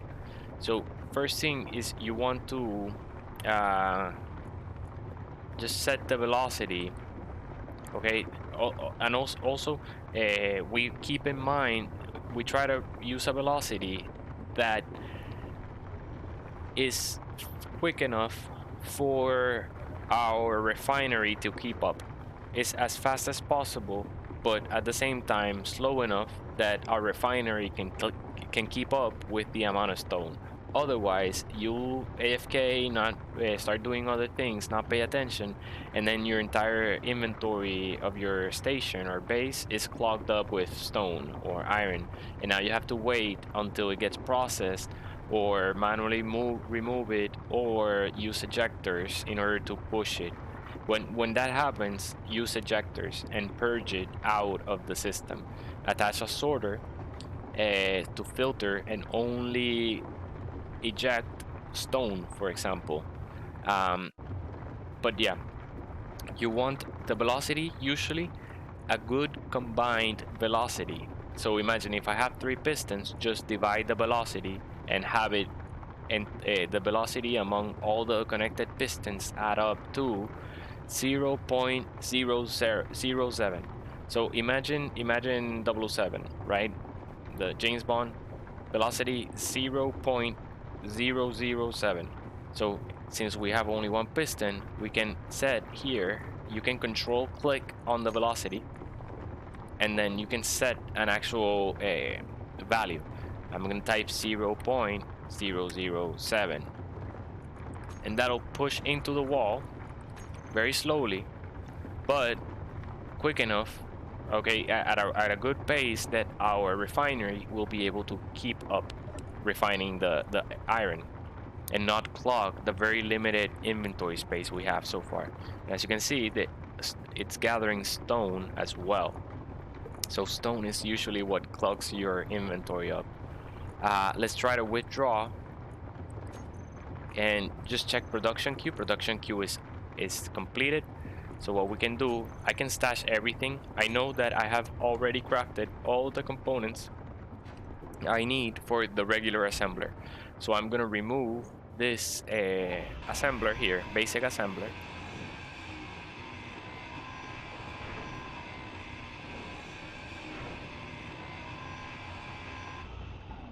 Nope, stuff fell out of it.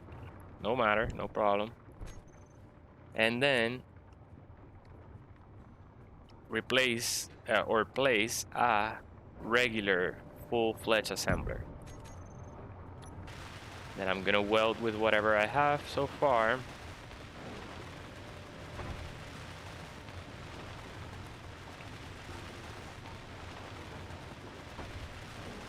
Keep going, keep going.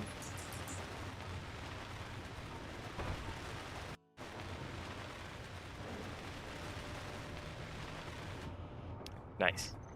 Now I can remove it from the build planner and then add it up again, so it's only tracking what's missing from this specific assembler that I'm building. Next, gather the components again. That should be all. Awesome. Let's finish the assembler.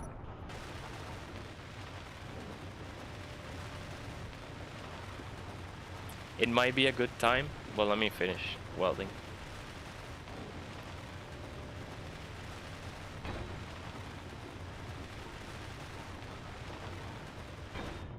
Awesome. We built our assembler. Eventually I'll show you all about upgrades, but I'll leave that for a different time. Now I want to gather some construction components, and I'm gonna show you how to turn this cave into a well-lit environment. So let's look for our spotlight, but I'm gonna switch to the interior light. I'm gonna place it there, and I'm gonna place, yeah, let's just leave one there. That's it. Okay, let me turn off my light so you can see the default of light. So as you can see, the default is very dim. but don't start placing a bunch of lights. The CPU for a light is pretty costly. Not that much. I'll show you exactly how much it is. It is 25 PCU. To give you a train of reference, the storage container is 10 PCU, which is very low, and armor block is 1 PCU. So 25 armor blocks is 1 light. Now I can drop the components back. All you have to do is find that light. Here it is, the interior light. I usually like to bring the green and blue colors down to get a more warm color for light, and then the radius, increase the radius to 20 meters. You can add fall off. Fall off is kind of like a gradient of how much light reduces over the distance. I like to leave it kind of like dimming, and then the intensity, how bright that light is. And yeah, there you go. Now that one single light, look at the contrast. It has fully lit the cave, and we don't need to use light from our power suit anymore. Okay, now I'm gonna recharge the hydrogen, which fuel the hydrogen. Wow, it's still processing. Now we have 14,000 ingots, ores of iron. Be careful, because this may clog. Refinery's going. Refinery's going. Okay, let's get set up. It's getting quicker now. Our production has increased. Production output has increased. Let's make sure we can keep up with it. So let's start by adding those wind turbines. Nope. Those are solar panels. 1, 2, 3, 4 wind turbines, and I'm gonna withdraw, and then I'm gonna put into production. And there they go. So I'm gonna finish welding the turbines so that we get the most power output we can out of that wind tower.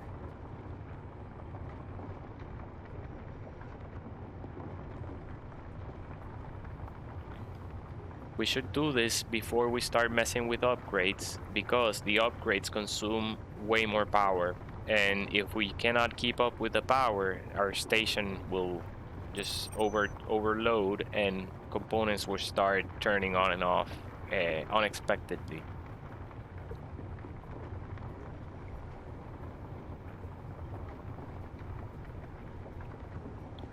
I think we have enough to make one trip.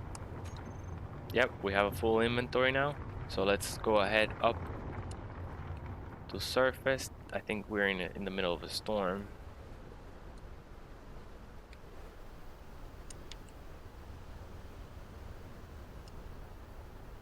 Oh, you see? That wind turbine is rotating very slowly.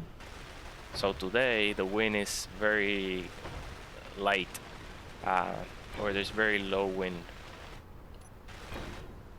So adding these will supplement. Even on low days, we'll have plenty of power.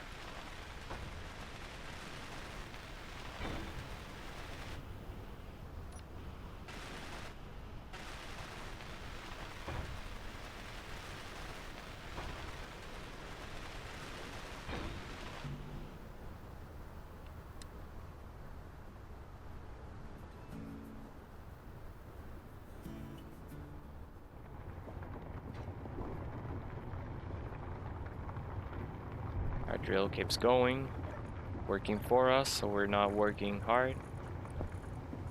Next, we can grab this and then keep withdrawing. That should be the remaining components, so we can go and finish our tower.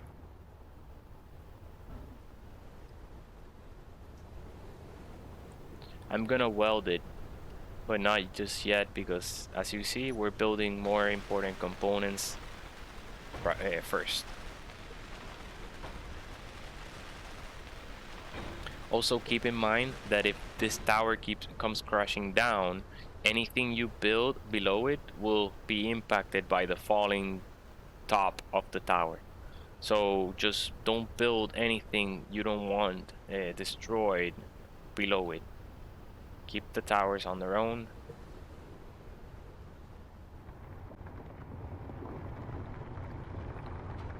Okay. Can drop this. Now, next thing we want is to finish this refinery.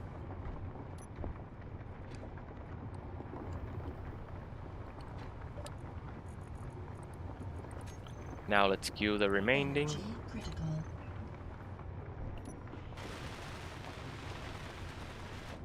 Okay, now let's check up on the battery. Fully recharge in 8 hours. Alright, and this is on a low day, on a low wind day. So we are not gonna run out of power.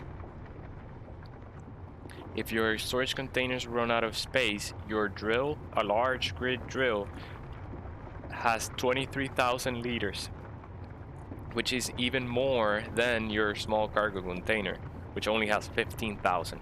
So 23,000 liters is a lot of space for ore, and it'll start clogging up the drill only when the cargo container clogs up, which it already has. So noticing that, I'm gonna toggle the drill off, but also turn the piston off. You don't have to change the velocity. Just turn it off and it'll stop moving forward, because otherwise the piston will keep moving forward, but the drill being off will just start pushing in the wall and cause tension, which can damage the piston, the head, or the drill bit itself. Okay, that said, let's go recharge our energy. So you see, without even drilling, we clogged up the inventory with just one drill and one piston pushing into the iron deposit. Look at that, 30,000 kilograms of iron. Refinery is just full, just going. What we need now is to upgrade production even further. Already we need to upgrade our production line. We need iron ingots to be prioritized. So let's go to our refinery. And then what we're going to do at this point, we're going to remove. Let's turn it off. No, let's just prioritize cobalt because our cargo container is full. Actually, let's prioritize stone because it gets refined way quicker. And I'm going to move the stone into the refinery manually so that I help the process. And that's all the stone that's in the inventory that clogged up 3,000 liters. And then also clogged up, emptied up 3,000 liters in the refinery as well. Now I'm gonna prioritize iron. And after iron, I'm gonna move these with the space that I emptied in the cargo container. I'm gonna place the heavy metals, the cobalt, the silver, and the nickel silicon. Okay. And then I'm gonna fully fill the refinery with iron ingots. Now it's processing 20,000 kilograms of iron, and production is resumed and should be resumed for a while. Should be good for a while.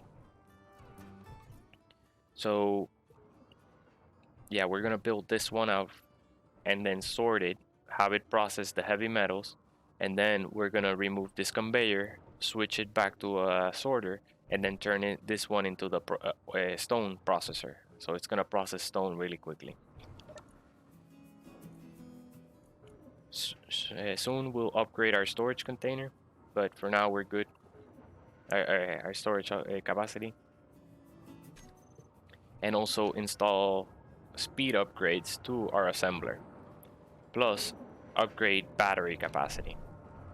We want more batteries, and we also want to equip this station with engines, hydrogen engines, but we don't have plenty of ice just yet, so there's not really a priority for that.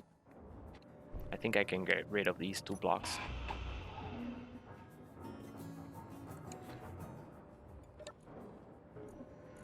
I'm gonna withdraw.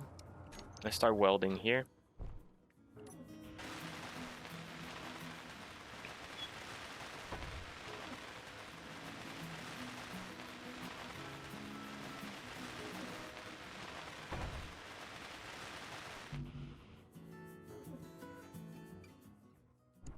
Alright, at this point, we have too much ore for us to turn on the drill again.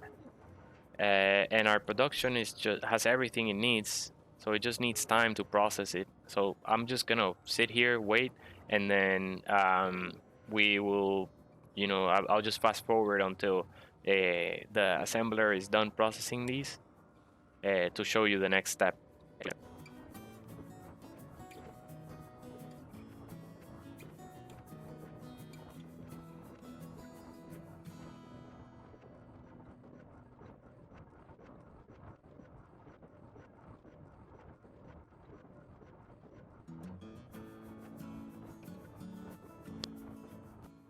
Okay, we're done building the components for our refinery. Let's withdraw and then finish welding it. You can quickly move the components to the refinery by just tapping the welder, activating the welder. Notice that all the materials are instantly moved into the welder. I'm at the refinery, but that doesn't mean the refinery's health has gone up to 100%. It's still very low, so be careful, because if the refinery destroys, all the materials you have put in will be destroyed. So now let's just weld it up. We could use one more trip. They're still missing metal grids. There they are. Now we have everything.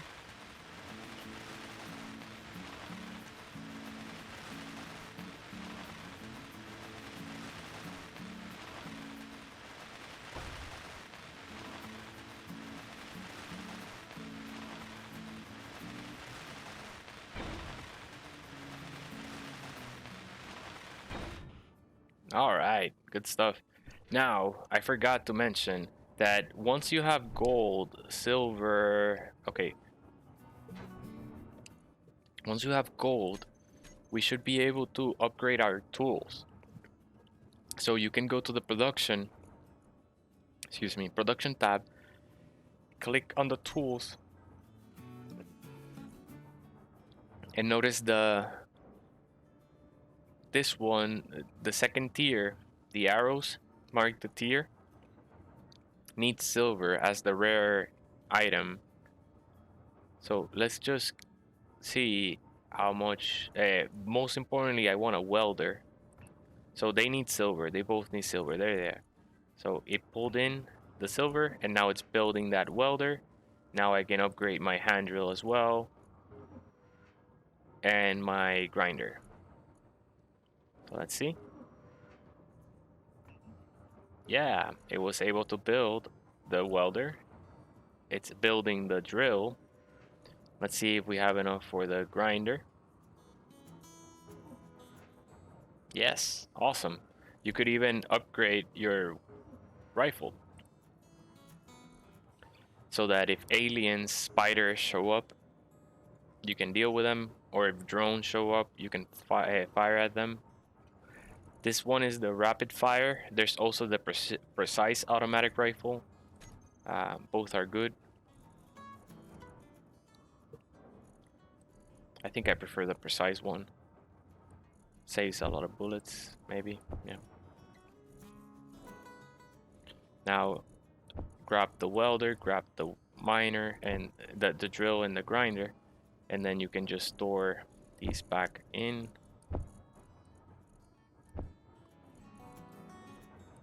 I'll grab the firearm. And since we found magnesium, we should be able to make ammunition as well. So ammunition is going to be in components, and there it is. NATO magazine. I'm going to queue up 20. And now if anything shows up, we'll be ready. You don't want to be caught unarmed when they show up. You want to have something to respond with. So yeah, that should be good. Next, we have the refinery, but we need to connect it. So let's do that.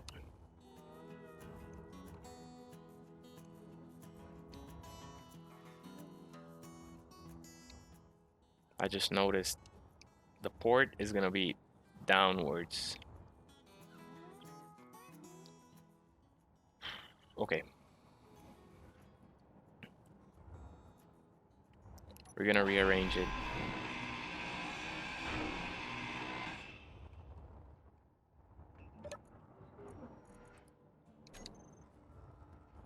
Inventory full. So I'm grinding away.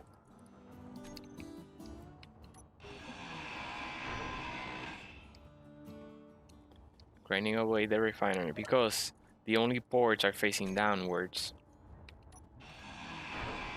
Inventory full. And the difficulty was building the components. Now placing them is gonna be easy to rearrange the refinery. I can just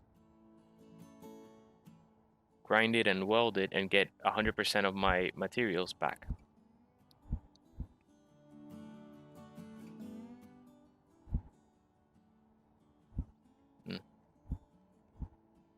Yeah, like that.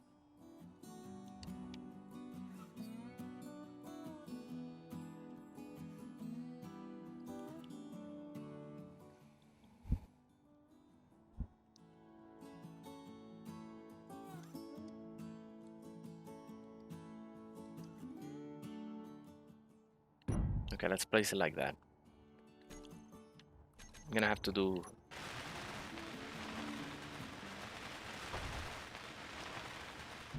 and then you can use your build planner again, but we don't have to add to production queue because we already crafted everything, so we just need to withdraw it. But this way you don't have to withdraw it manually. Just use your build planner again to withdraw only the things you need.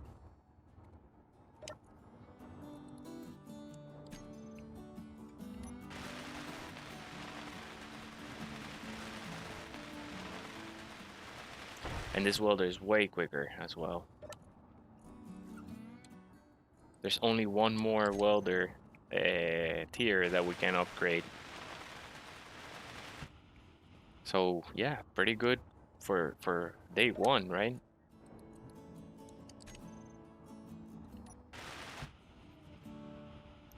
Okay, need more computers. There they are. Great stuff. Okay, now let's drill here. Okay, having drilled that, we need to shift. Let's get some steel plates. We need to shift the tower array. Yeah, we only need to. So that we have enough space for our upgrades. I'll show you what I mean shortly. Full block. There we go. Right there. That's good. And now we can grind away this block. Okay? Yes, these small ports are where upgrades are installed, and you can install energy saving upgrade, speed upgrade, or a yield upgrade. Assemblers also, as you notice, have the same inputs for upgrades. However, they cannot accept a yield upgrade because, you know, think about it. You're putting ingots and making components out of it. How can it make more components out of the same ingots? You know, you cannot create matter out of thin air, but it can be more efficient refining stone.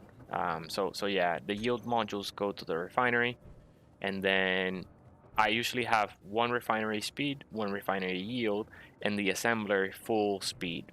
I don't even use energy saving modules because we can always increase our output of energy.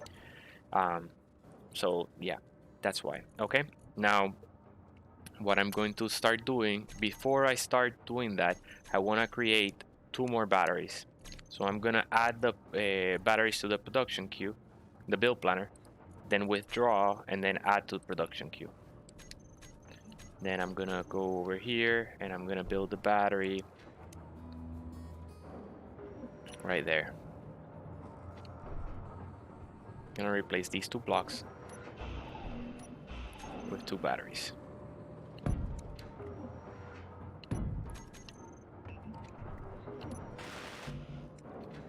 Okay, now the other side, because I do have some computers on me, so let's use those. Now let's look at the production. Production is going. Power cells take a bit of time to build, no problem.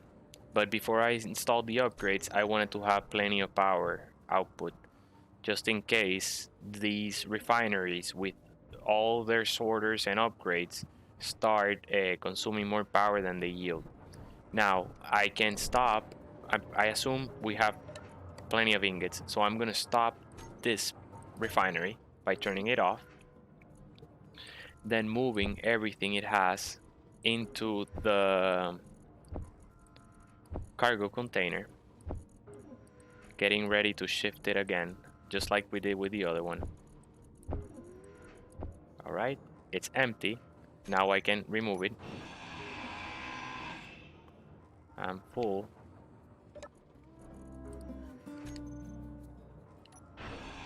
I'm full again.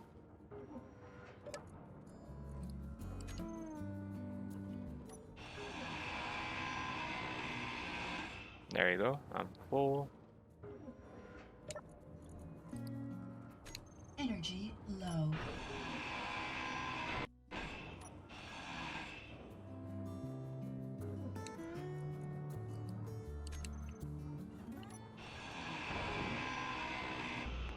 All right, we did it. We moved it. Now let's replace it with those upgrades facing up, just like the other one, like that.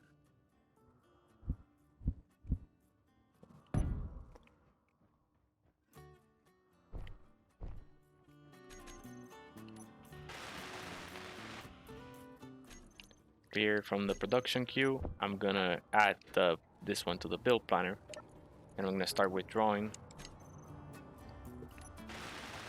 Otherwise, it would have started giving me the batteries that we have also had in production queue.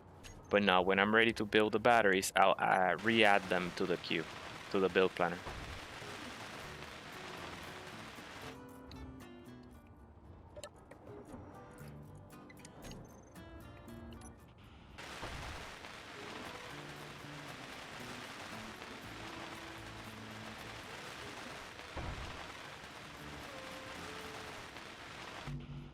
Checking my hydrogen, pretty low.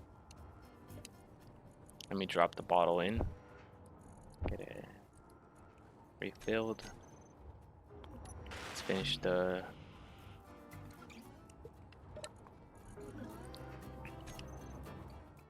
I'm gonna grind this away as well, so that the refinery doesn't start pulling in ore as soon as it's completed.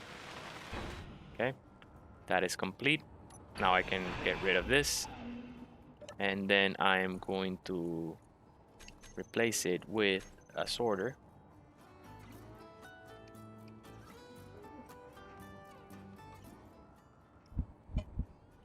There it is.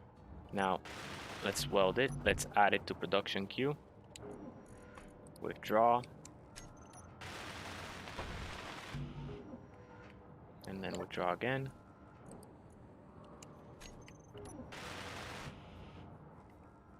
Okay, it looks like we're gonna need to add to production queue.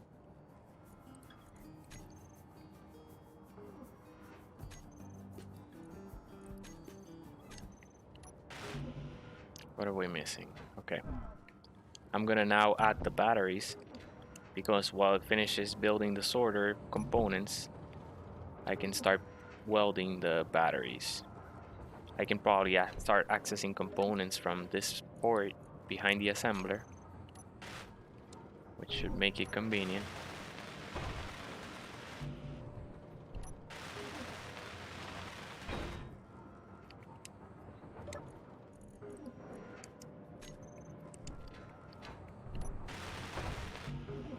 Nice. We're almost done with that battery.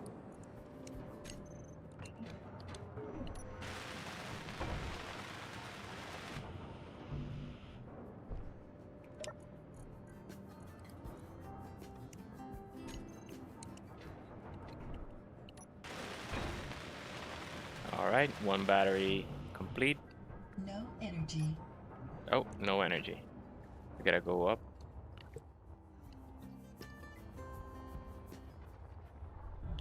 I should just build a first aid kit down there. We'd have silver now, so we can do that. I hear spiders. Ah. Yeah, you wanna be ready. You wanna be ready. Yep.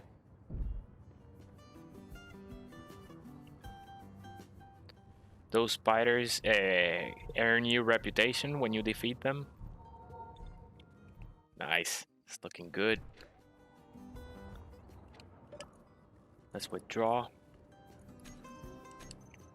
They gave us battery stuff. Now let's do it again.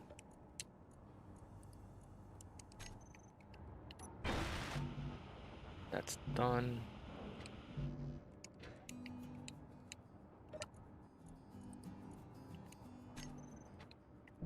Keep filling the battery. It looks like we're not doing much, but it's just the battery cells, or power cells, are very heavy. So I can only carry 9 at a time, 20 at a time. Production, what's wrong with production? Okay, so production seems to be kind of off. So I cleared the production queue, then queue the remainder for this, queue the remainder for the sorter, and I think this one is missing plates. Okay, nice. So now I can go here, and then I can withdraw, and then add to production. Yeah, we were missing things.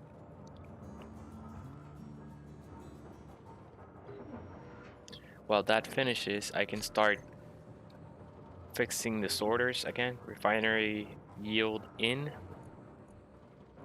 Blackleaf stone and ingots, good. Refinery sorter, conveyor sorter, refinery. S in is gonna whitelist stone.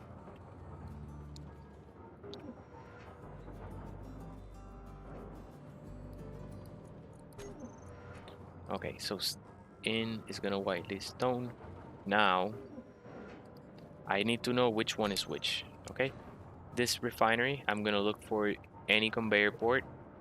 I just need to find the conveyor port for one. Here it is. I access this control panel, and now I'm looking at this refinery. So refinery number 5 is refinery speed.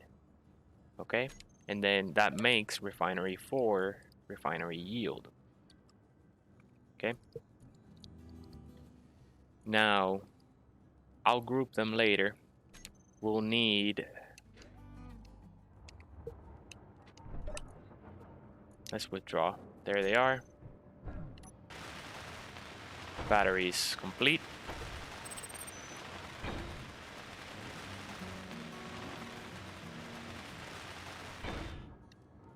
Batteries complete. Now let's try to fix these ones over here. Nice, that one's complete. Sorter, complete as well. Great. Now they're fully welded. I can drop those motors anywhere. Now we'll need 2 more sorters. I need to drill, so yeah. All right. So we've dug quite a bit of space behind the refineries. So what I'm going to do now is I'm going to queue up 2 sorters, because we need to drain the ingots out of. I'm gonna withdraw, and then I'm gonna queue up the rest to produce. Yeah, before we get into upgrading, we have to make it functional. What we could do, however,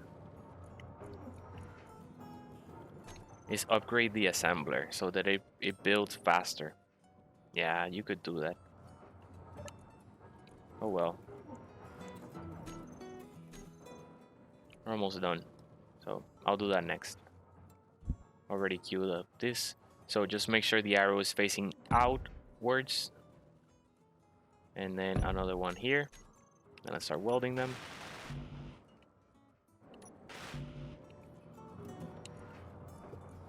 Now we just wait. I'll wait for production. I'll speed it up. Alright, I think it's produced enough that we can start welding the rest. So let's try to do that. Ah, controller messed up again.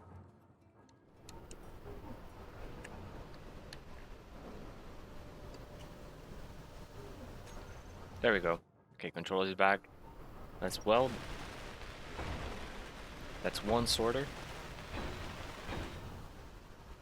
And then let's see the other one. Okay. Withdraw. And that should be all we need. Next, we want cargo containers.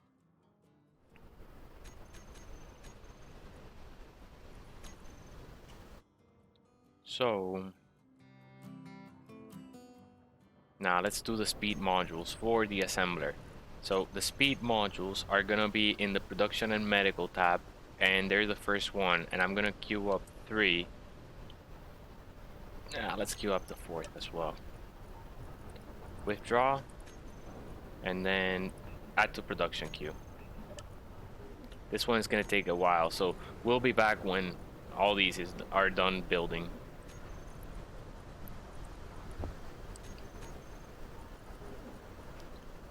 Well, let me just place them and show you, and then we'll wait. So just make sure that the ports line up. I'll show you now. So here's a good view of the upgrade. Notice that it has conveyor ports, small conveyor ports on the bottom. Those are for upgrade modules. So let me clear a little bit of a room here.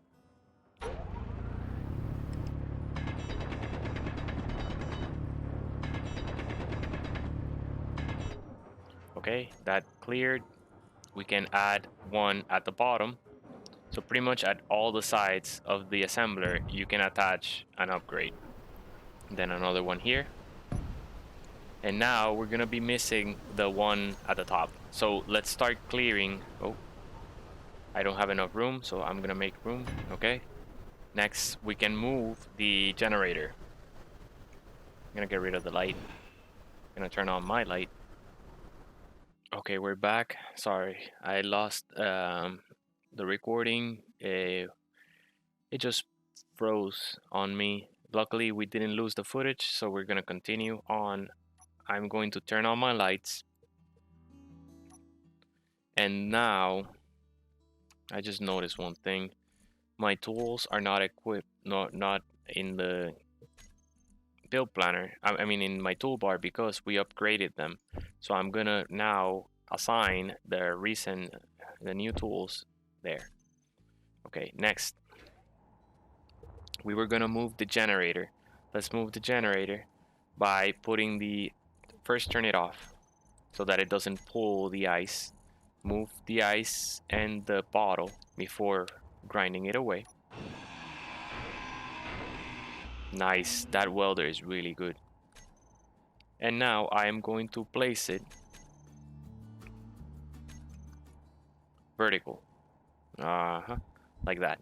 And then with one conveyor port that I can still see. That way it's still gonna be attached on the bottom port.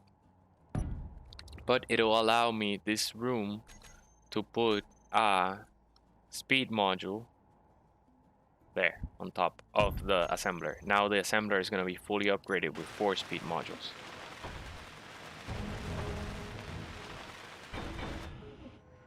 Now the generator is back online.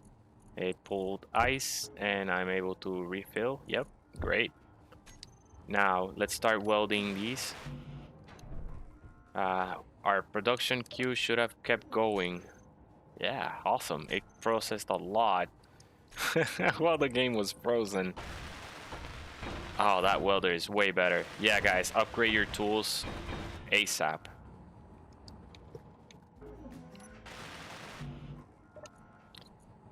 And also upgrade your assembler and refineries as well ASAP. Just keep in mind that's gonna drain way more power, so just have the power to supplement it, to sustain it. Okay, production's still going, but look at that speed now. That refinery, the assembler is really going now.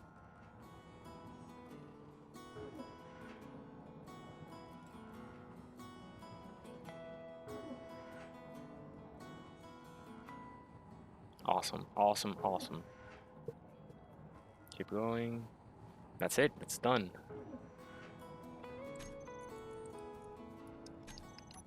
And now it's even more quick. Okay, now we have these out here. What we need is storage container. So let's take the time now. Where are they? Here they are. To add 2 large ones. Now we're gonna deposit everything, withdraw what we have, what we need, and then add to production queue. Although, there he goes.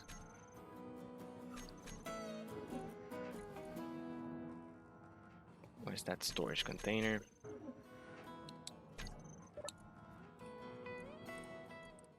Now I withdraw the container, what I need for the containers. Now I'm ready to place them.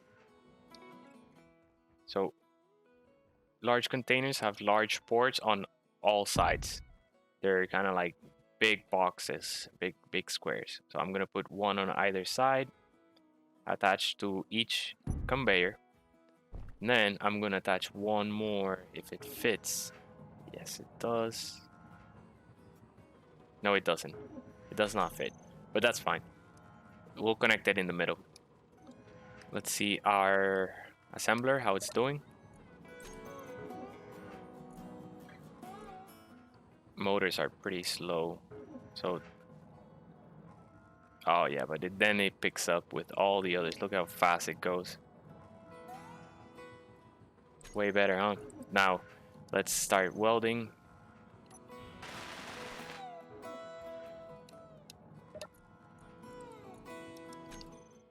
Nice. That's it. That's one storage container done. That's the difference with the upgrade. Well worth it.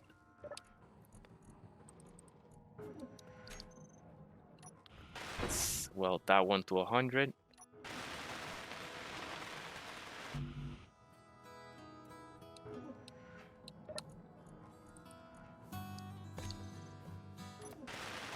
Energy low.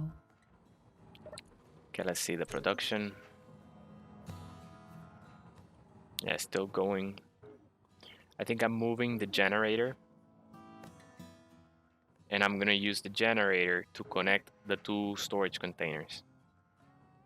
Okay, that's done. Now we can go here, withdraw.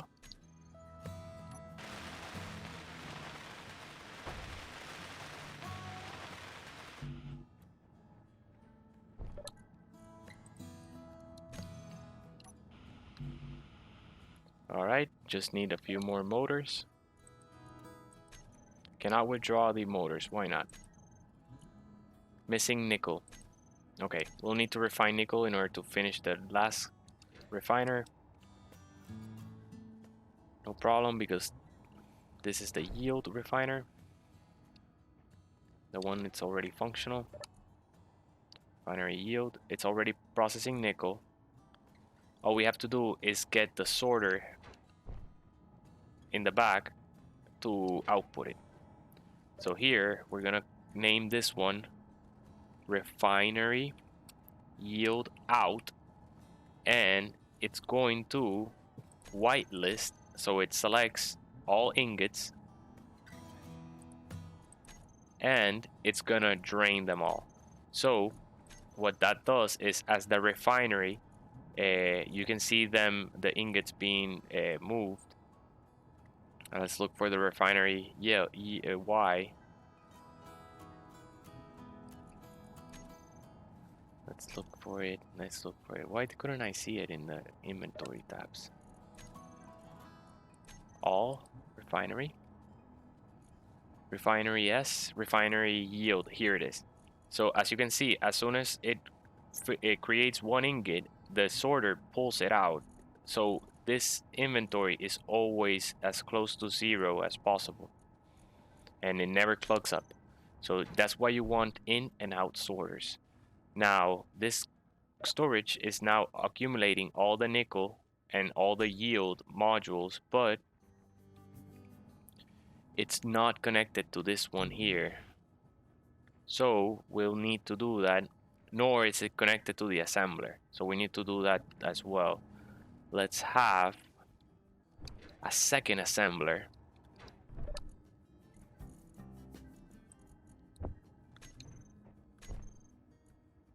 Okay, so let's have a second assembler facing this way so that we can also attach upgrades on either side. And then here we're gonna put a generator, which we can move.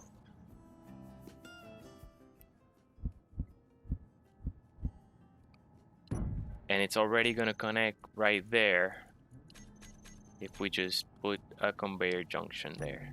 We'll need a plate, interior plate.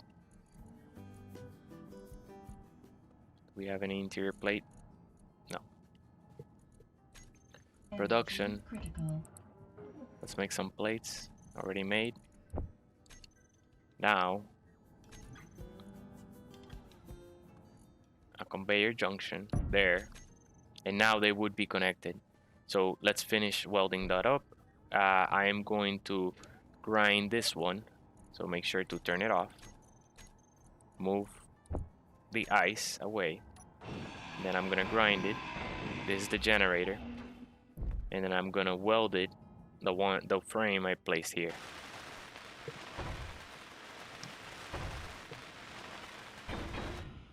Next, I wanna weld the junction first. I'm gonna withdraw, add to production. There it goes. It's gonna need motors as well. Okay, what we can do is we can manually move nickel just for now. Where's the nickel? Here it is. No. Here it is. There's the nickel. We can move it over here. There it goes. Let's weld this.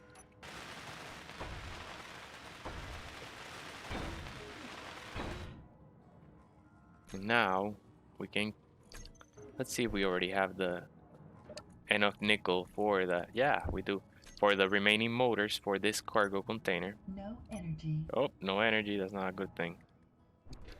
I should have, long ago, I should have built a first aid kit down there. So yeah, if you're following along, just build a first aid kit ASAP. As soon as you have silver ingots down there, you should build a first aid kit.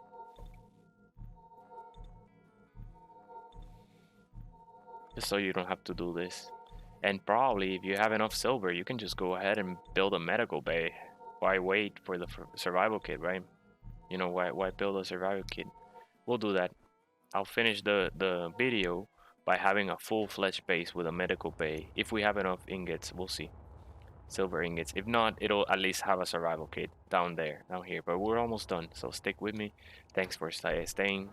This is a long video, I know, but I wanted to get all these explanation things out of the way, and then we can just build and have fun and explore.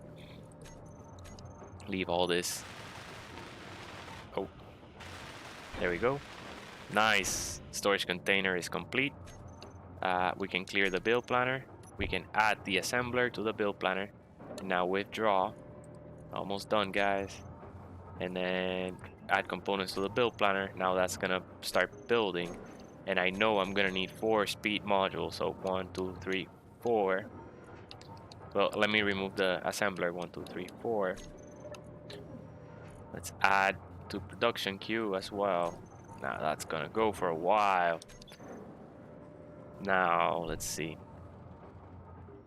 We can always recharge here.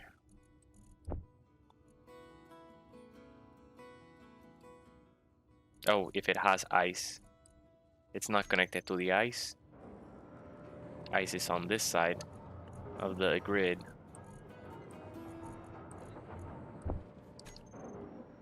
Now we can move the ice here and we should be fine. Yep.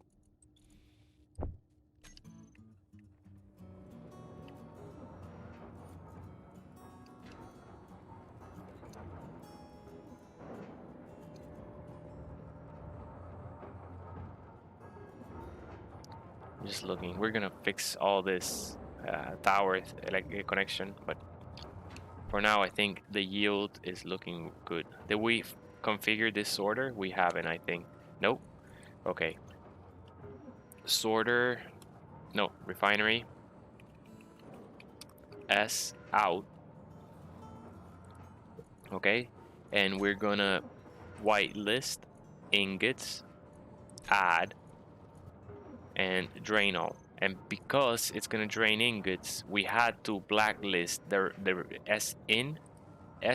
We had to blacklist whitelist stone. Oh no, it's in the yield. Yield in blacklists ingots because the out drains ingots. So therefore, if we did not blacklist ingots, a loop would start, and because the in filter would not block the ingots in the storage containers from getting drained by the yield out. I know it'll happen to you. You'll see a loop. There's a connection between sorters that are draining. Now, next thing I want to do is I want to group them. Oh, this controller always loses.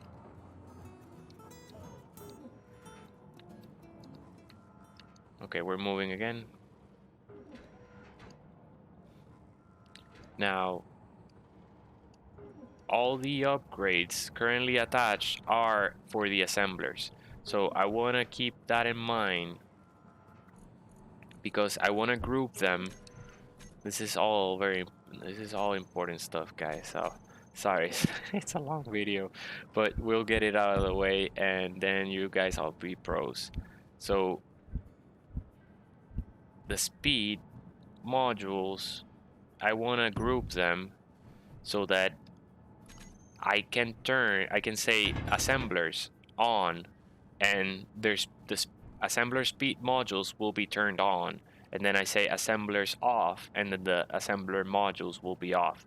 So I can control what components I have on. If I only need to process components and I don't need to process ore, then I turn the refineries and their upgrades on and off. So that's the idea, to separate them so that you can turn them all once, or turn them all on at once or off. Okay, we cleared a little bit of space. Let's get more speed modules.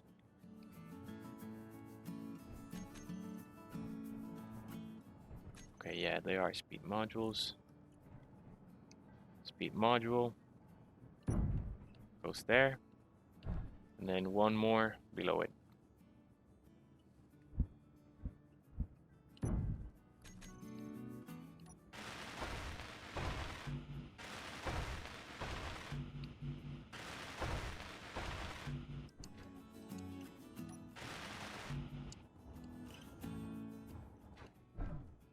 Oh, I forgot to weld the assembler. Gonna need that first. Otherwise, the upgrades will block the assembler.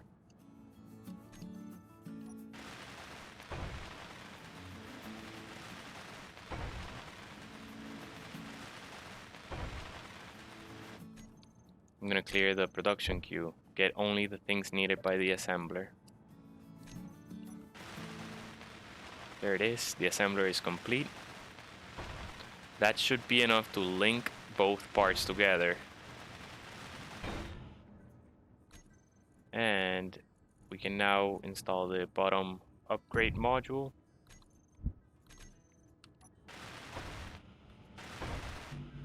And now we can withdraw the remainder. We should have a port over here we can withdraw from. Okay, let's deposit everything. And then mark. We're gonna add these upgrades to the production queue.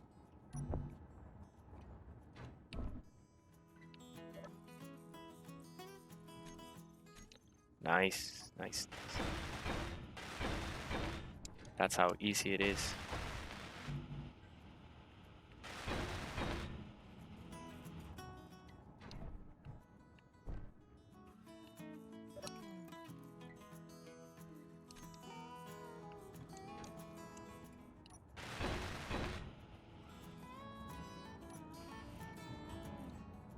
Okay, so now I want to group them together. I go to the control panel and I notice there are two assemblers. I'm gonna grab those two, highlight them by pressing Control and click.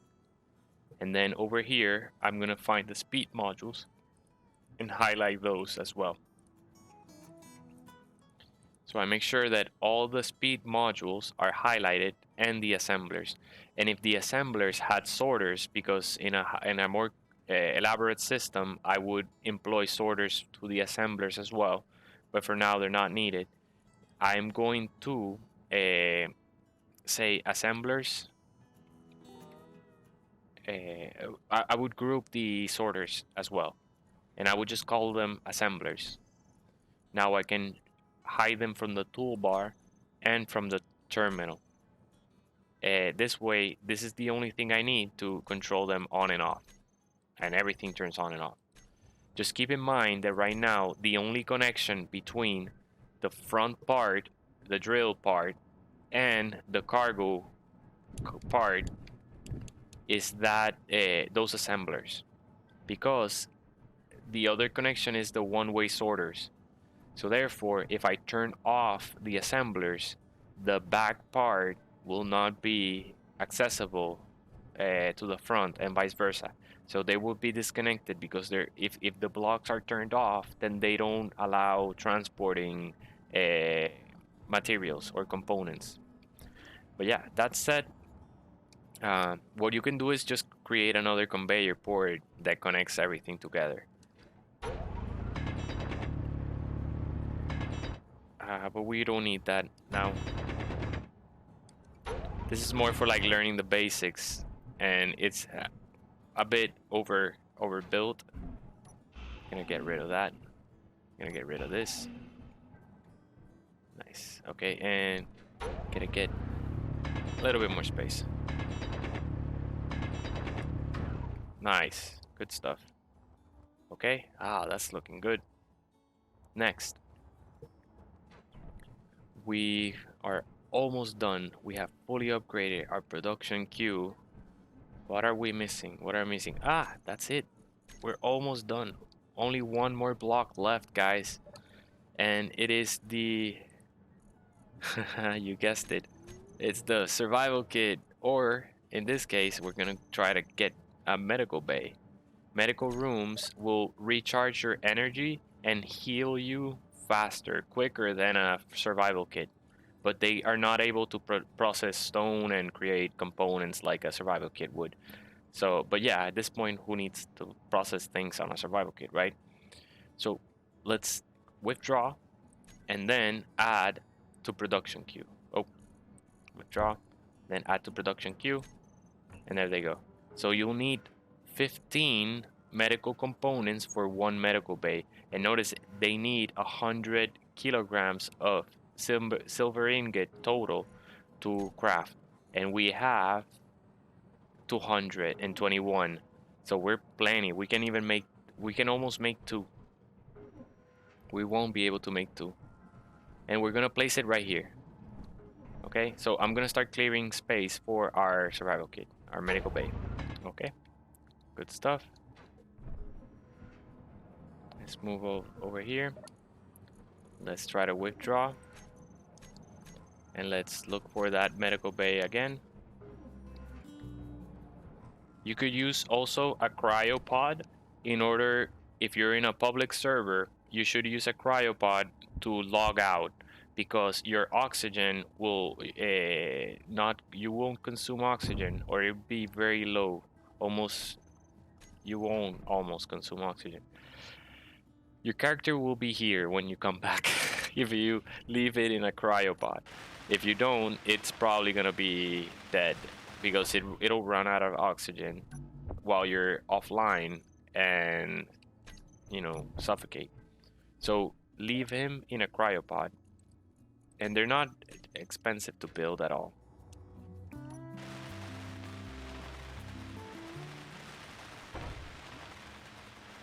Awesome. Medical bay is almost done. Yep, only medical components at this point. And I think they're all done. It's just that they're heavy, like the power cells. And we just gotta get them a little bit at a time. One more component. There it is. Nice. Energy low. Perfect, because now we can recharge down here and we can save down here. So the other thing you can do is go to your control panel, look for that survival kit. Look for that medical room, and you can name it, but you can name the spawn, and I call it iron mine. Let me just say Pertam, because eventually we'll have plenty of planets, right? We're about to go to space shortly. Iron mine. All right, and then that's it. Finally, you're not done. Check your batteries. Control panel, go to your batteries. Fully recharge in 3 hours. Fine. We still are not consuming more power than our turbines can generate.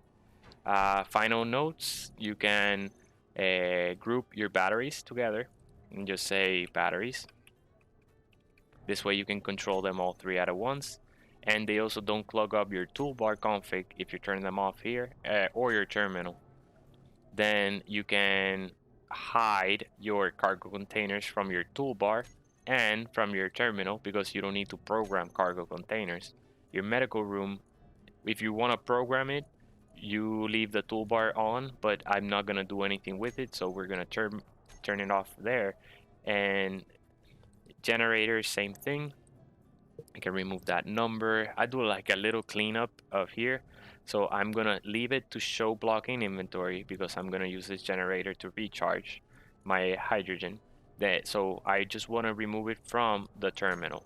I still wanna program it, because eventually I wanna have a drill on, drill off, or station on, station off button that I press and everything turns off, everything turns on. So I don't have to manually do things. So eventually I want to program it. So toolbar is going to stay on, but terminal is going to be off. So it doesn't clog up this terminal. Now the refinery, I'm going to group the refinery sorters. Eventually I'll have upgrade modules for them. So I will name them, I will group them together as well, but I can do that later by adding them to this group instead of having to do wait until then in order to group it. So I'm just gonna call it refinery S. That way I can say refinery S on, and it'll also turn on the sorters and the upgrades eventually. And off will do the same.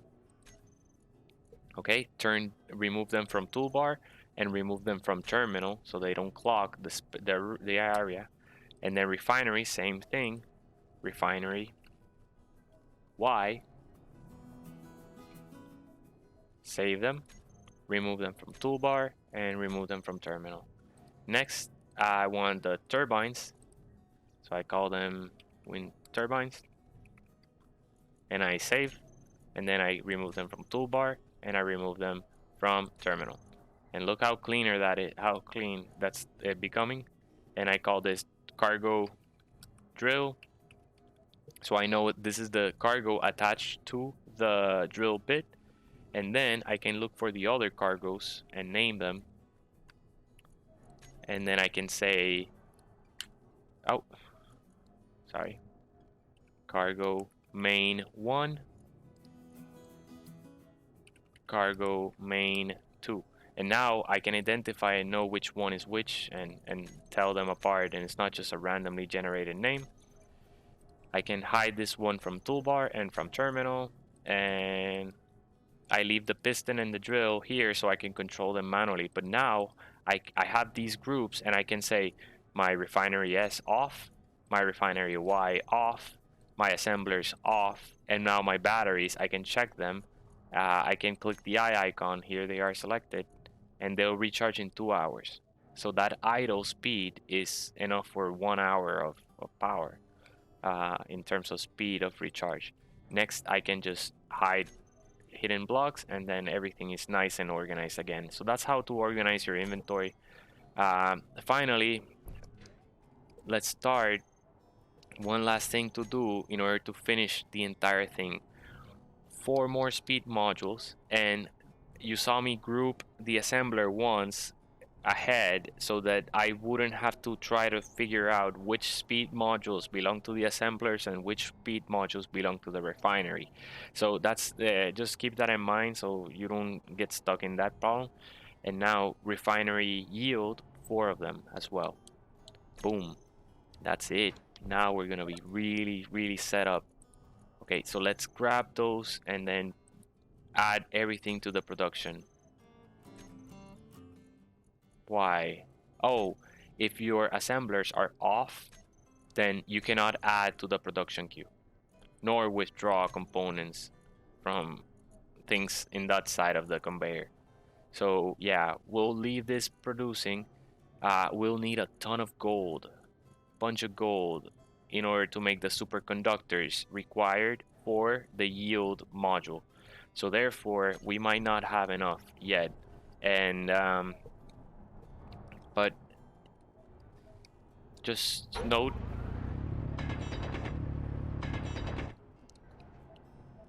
sorry, we may not have enough yet at this stage in the game, but note that there would be one refinery with yield that would process the heavy metals like gold, silver, iron, and then one speed module that would only process stone. That's so that the system doesn't clog up with stone, and you can even add an ejector if you wanted to. If it's really clogging up, you can add an ejector port at this side of the refinery and have it, well, install a sorter first, a sorter there, and then the ejector, and have it eject stone on a regular basis, and then it's absolutely not going to clog up because you'll only be gathering and storing the actual mineral you're trying to drill, like in this case iron. Okay, so there is a pretty good setup. Let's wait until those refineries are done. We can start upgrading the speed one, because speed modules are very very inexpensive. So just like we did with the assemblers, we install them on the small conveyor ports at the top of the refiner. We're gonna need steel plates. Let's get more steel plates. Nice. Okay, let's grab everything out.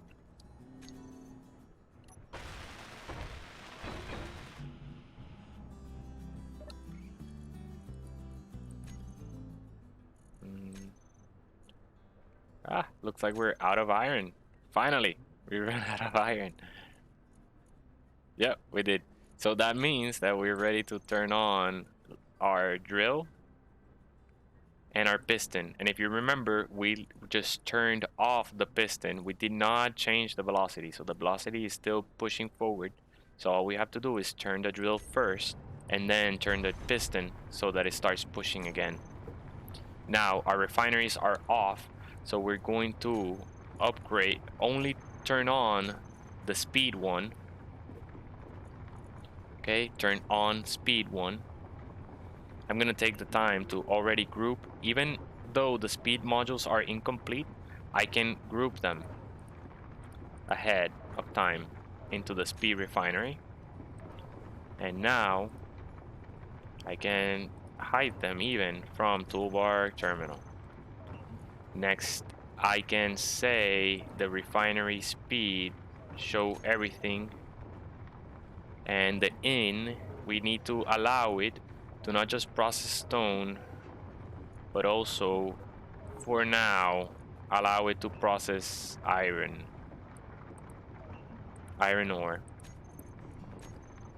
And now if we look at our refinery, it's able to pull in that iron NDS and process it with speed modules. And that should allow production to resume. And there it is, production has resumed, and it's going real fast because now we have 2 assemblers producing, not just one, at full speed. And the refinery is refining even quicker.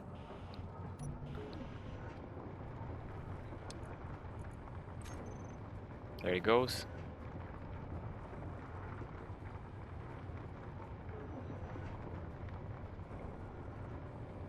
Wow, that's real quick.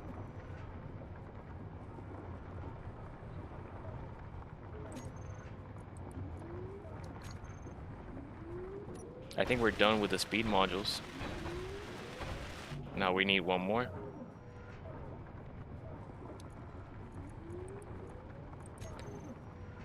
I think we're running out of power output.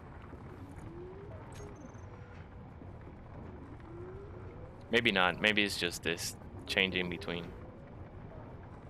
No, I think we're good on power still. I'm gonna withdraw, and I think that's the last speed upgrade. Nice. Next, we can install the yield modules, but we're not gonna be able to finish them.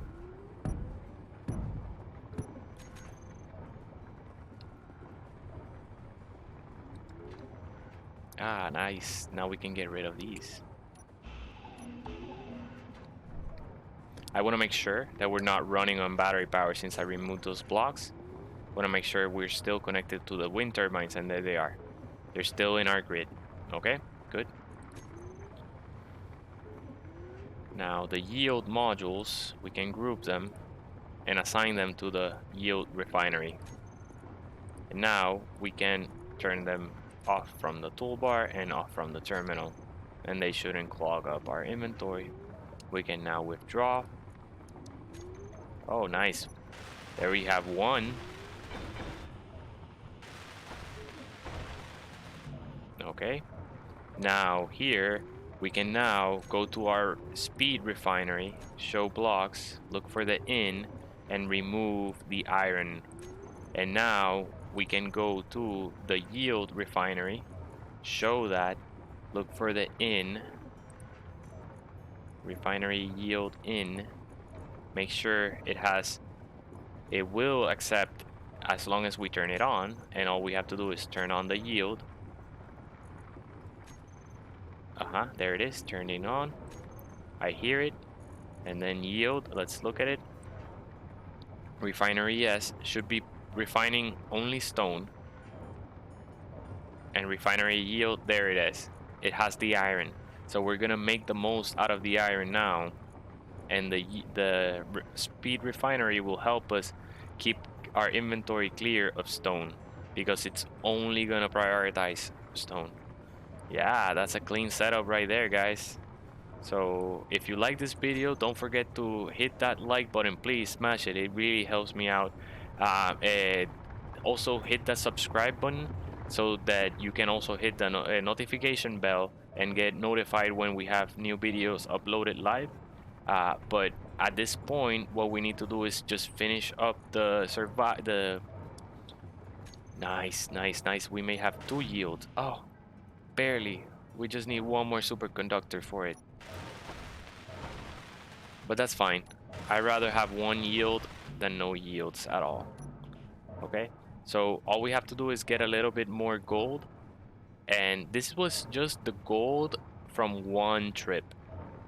So now that we're gonna process the gold in a refinery attached with a yield module, we should have with a one more trip enough to finish the superconductor. So I'm gonna do that. I'm not gonna finish yet. That is going. Let's keep on going just a little bit longer and do this right. Finish. Oh, it's a bright day. Okay. I'm gonna check my hydrogen. It has enough. Okay. GPS. Show the gold. Show on HUD. Okay, where it is. There it is. No, iron mine, nickel, gold. It's really close by. There it is. Oh, I can remember now. I won't forget this next time. Okay, slow down. Fly down. And now we have a better drill as well, so we should be able to gather it even quicker. Alright, let's get all this. And just grab everything, even if it's stone. What I do is I throw the stone out. There's the stone. Get the stone out. And then just grab the... There it is. That's all gold ore. That's quick, huh? Now let's go fly back to base. Hydrogen is low, so just let's be careful. Let's save as much of it by turning off our dampeners. Let's turn them on to slow down and fly down the rabbit hole. Now we can even manually chug it, but I'll demonstrate. I'll just drop it into this storage container. Oh, control panel out. I'm going to hide these from the inventory screen because that way I don't have to see the sorters in the inventory screen. Same with the in. Remove them. And now I can only see the blocks that are relevant. I can even hide the empty and show only the cargoes, the assemblers, and the refineries. So there is the refinery yield. Okay. And now if I drop the gold in here, it should be able to be pulled by only the yield refinery, which is now prioritizing it and making gold. And it should cause the production to resume. Awesome, it did. Okay, I was able to get one more in order to finish the second yield refinery so that we can even make more out of that gold. Nice. And yeah,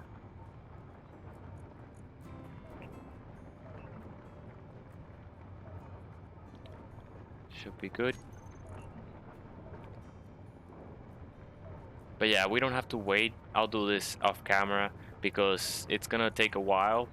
The yield refinery is slower.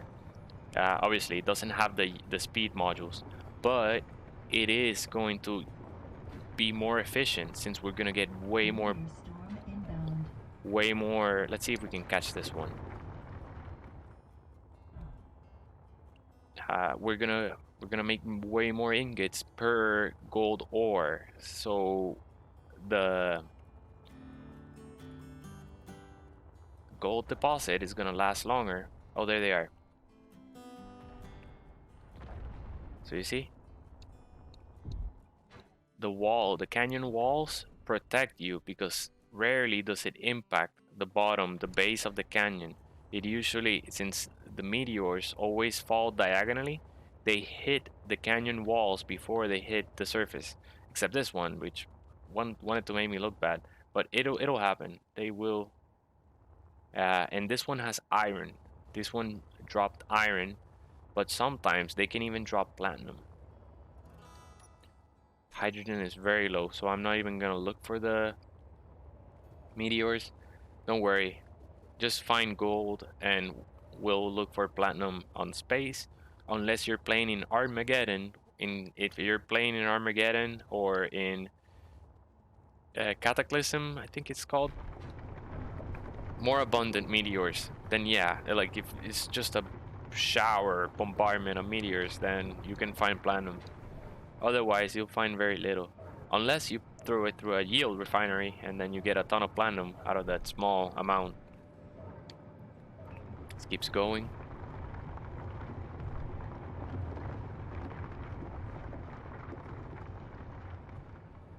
You can check the piston to see if it's done by selecting it and looking at the current position. Since it's 8.7 and the maximum is 10 meters, then you know it's not done. So it can still keep drilling. So let's leave it doing its thing. And let's see. Oh, production is almost done. Yes, yes, yes, yes. So 5 more superconductors. We can start withdrawing and start welding. Energy low. That way we make the most out of them. Let's drop all these materials and then grab the remaining. What is it? What is it? One more?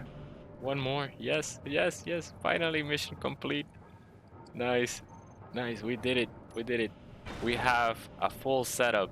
Full setup. 2 large containers. Okay. 1 drill automatically pushing into an iron wall because at the beginning of the game we need iron most of all. Then we have 1 refinery equipped with speed modules to process stone really quick. 2 assemblers equipped with speed modules to create components really quick. And then another refinery to make the most out of the rare valuable minerals equipped with 4 yield modules in order to maximize the amount of ingots we process from those heavy metals. And yeah, save us trips getting different types of minerals because we make the most out of it.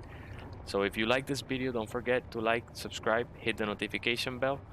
We also have equipped with a medical bay at the back, 1 H2O2 generator in the front. Not in the front, no, right here. So pretty much basic setup and full upgraded production line. So now we can start building components really quickly and build large grid rovers and large grid ships really efficiently. Once we install the hydrogen engine, we can get rid of the sorry for that. We can get rid of the wind turbine tower, and we would even be fully stealthed down here. People would not see us at all. Have a very hard time finding the rabbit hole that we use to get in and out, right? So yeah, hope to see you on the next one where we're gonna start building our first rover, large grid rover, in order to be able to traverse and move materials from this base maybe to another one where we're gonna settle. And what we need to get over there is magnesium, so we can make a ton of bullets and firepower to fly to space, and then start building our starships to go into space to find platinum and uranium, and also fighting pirates and getting reputation, doing missions, complete buying starships out of the economy, and doing all kinds of stuff. So there's that and more to come in TechTony. So hope to see you then. Have a good one, guys. Bye.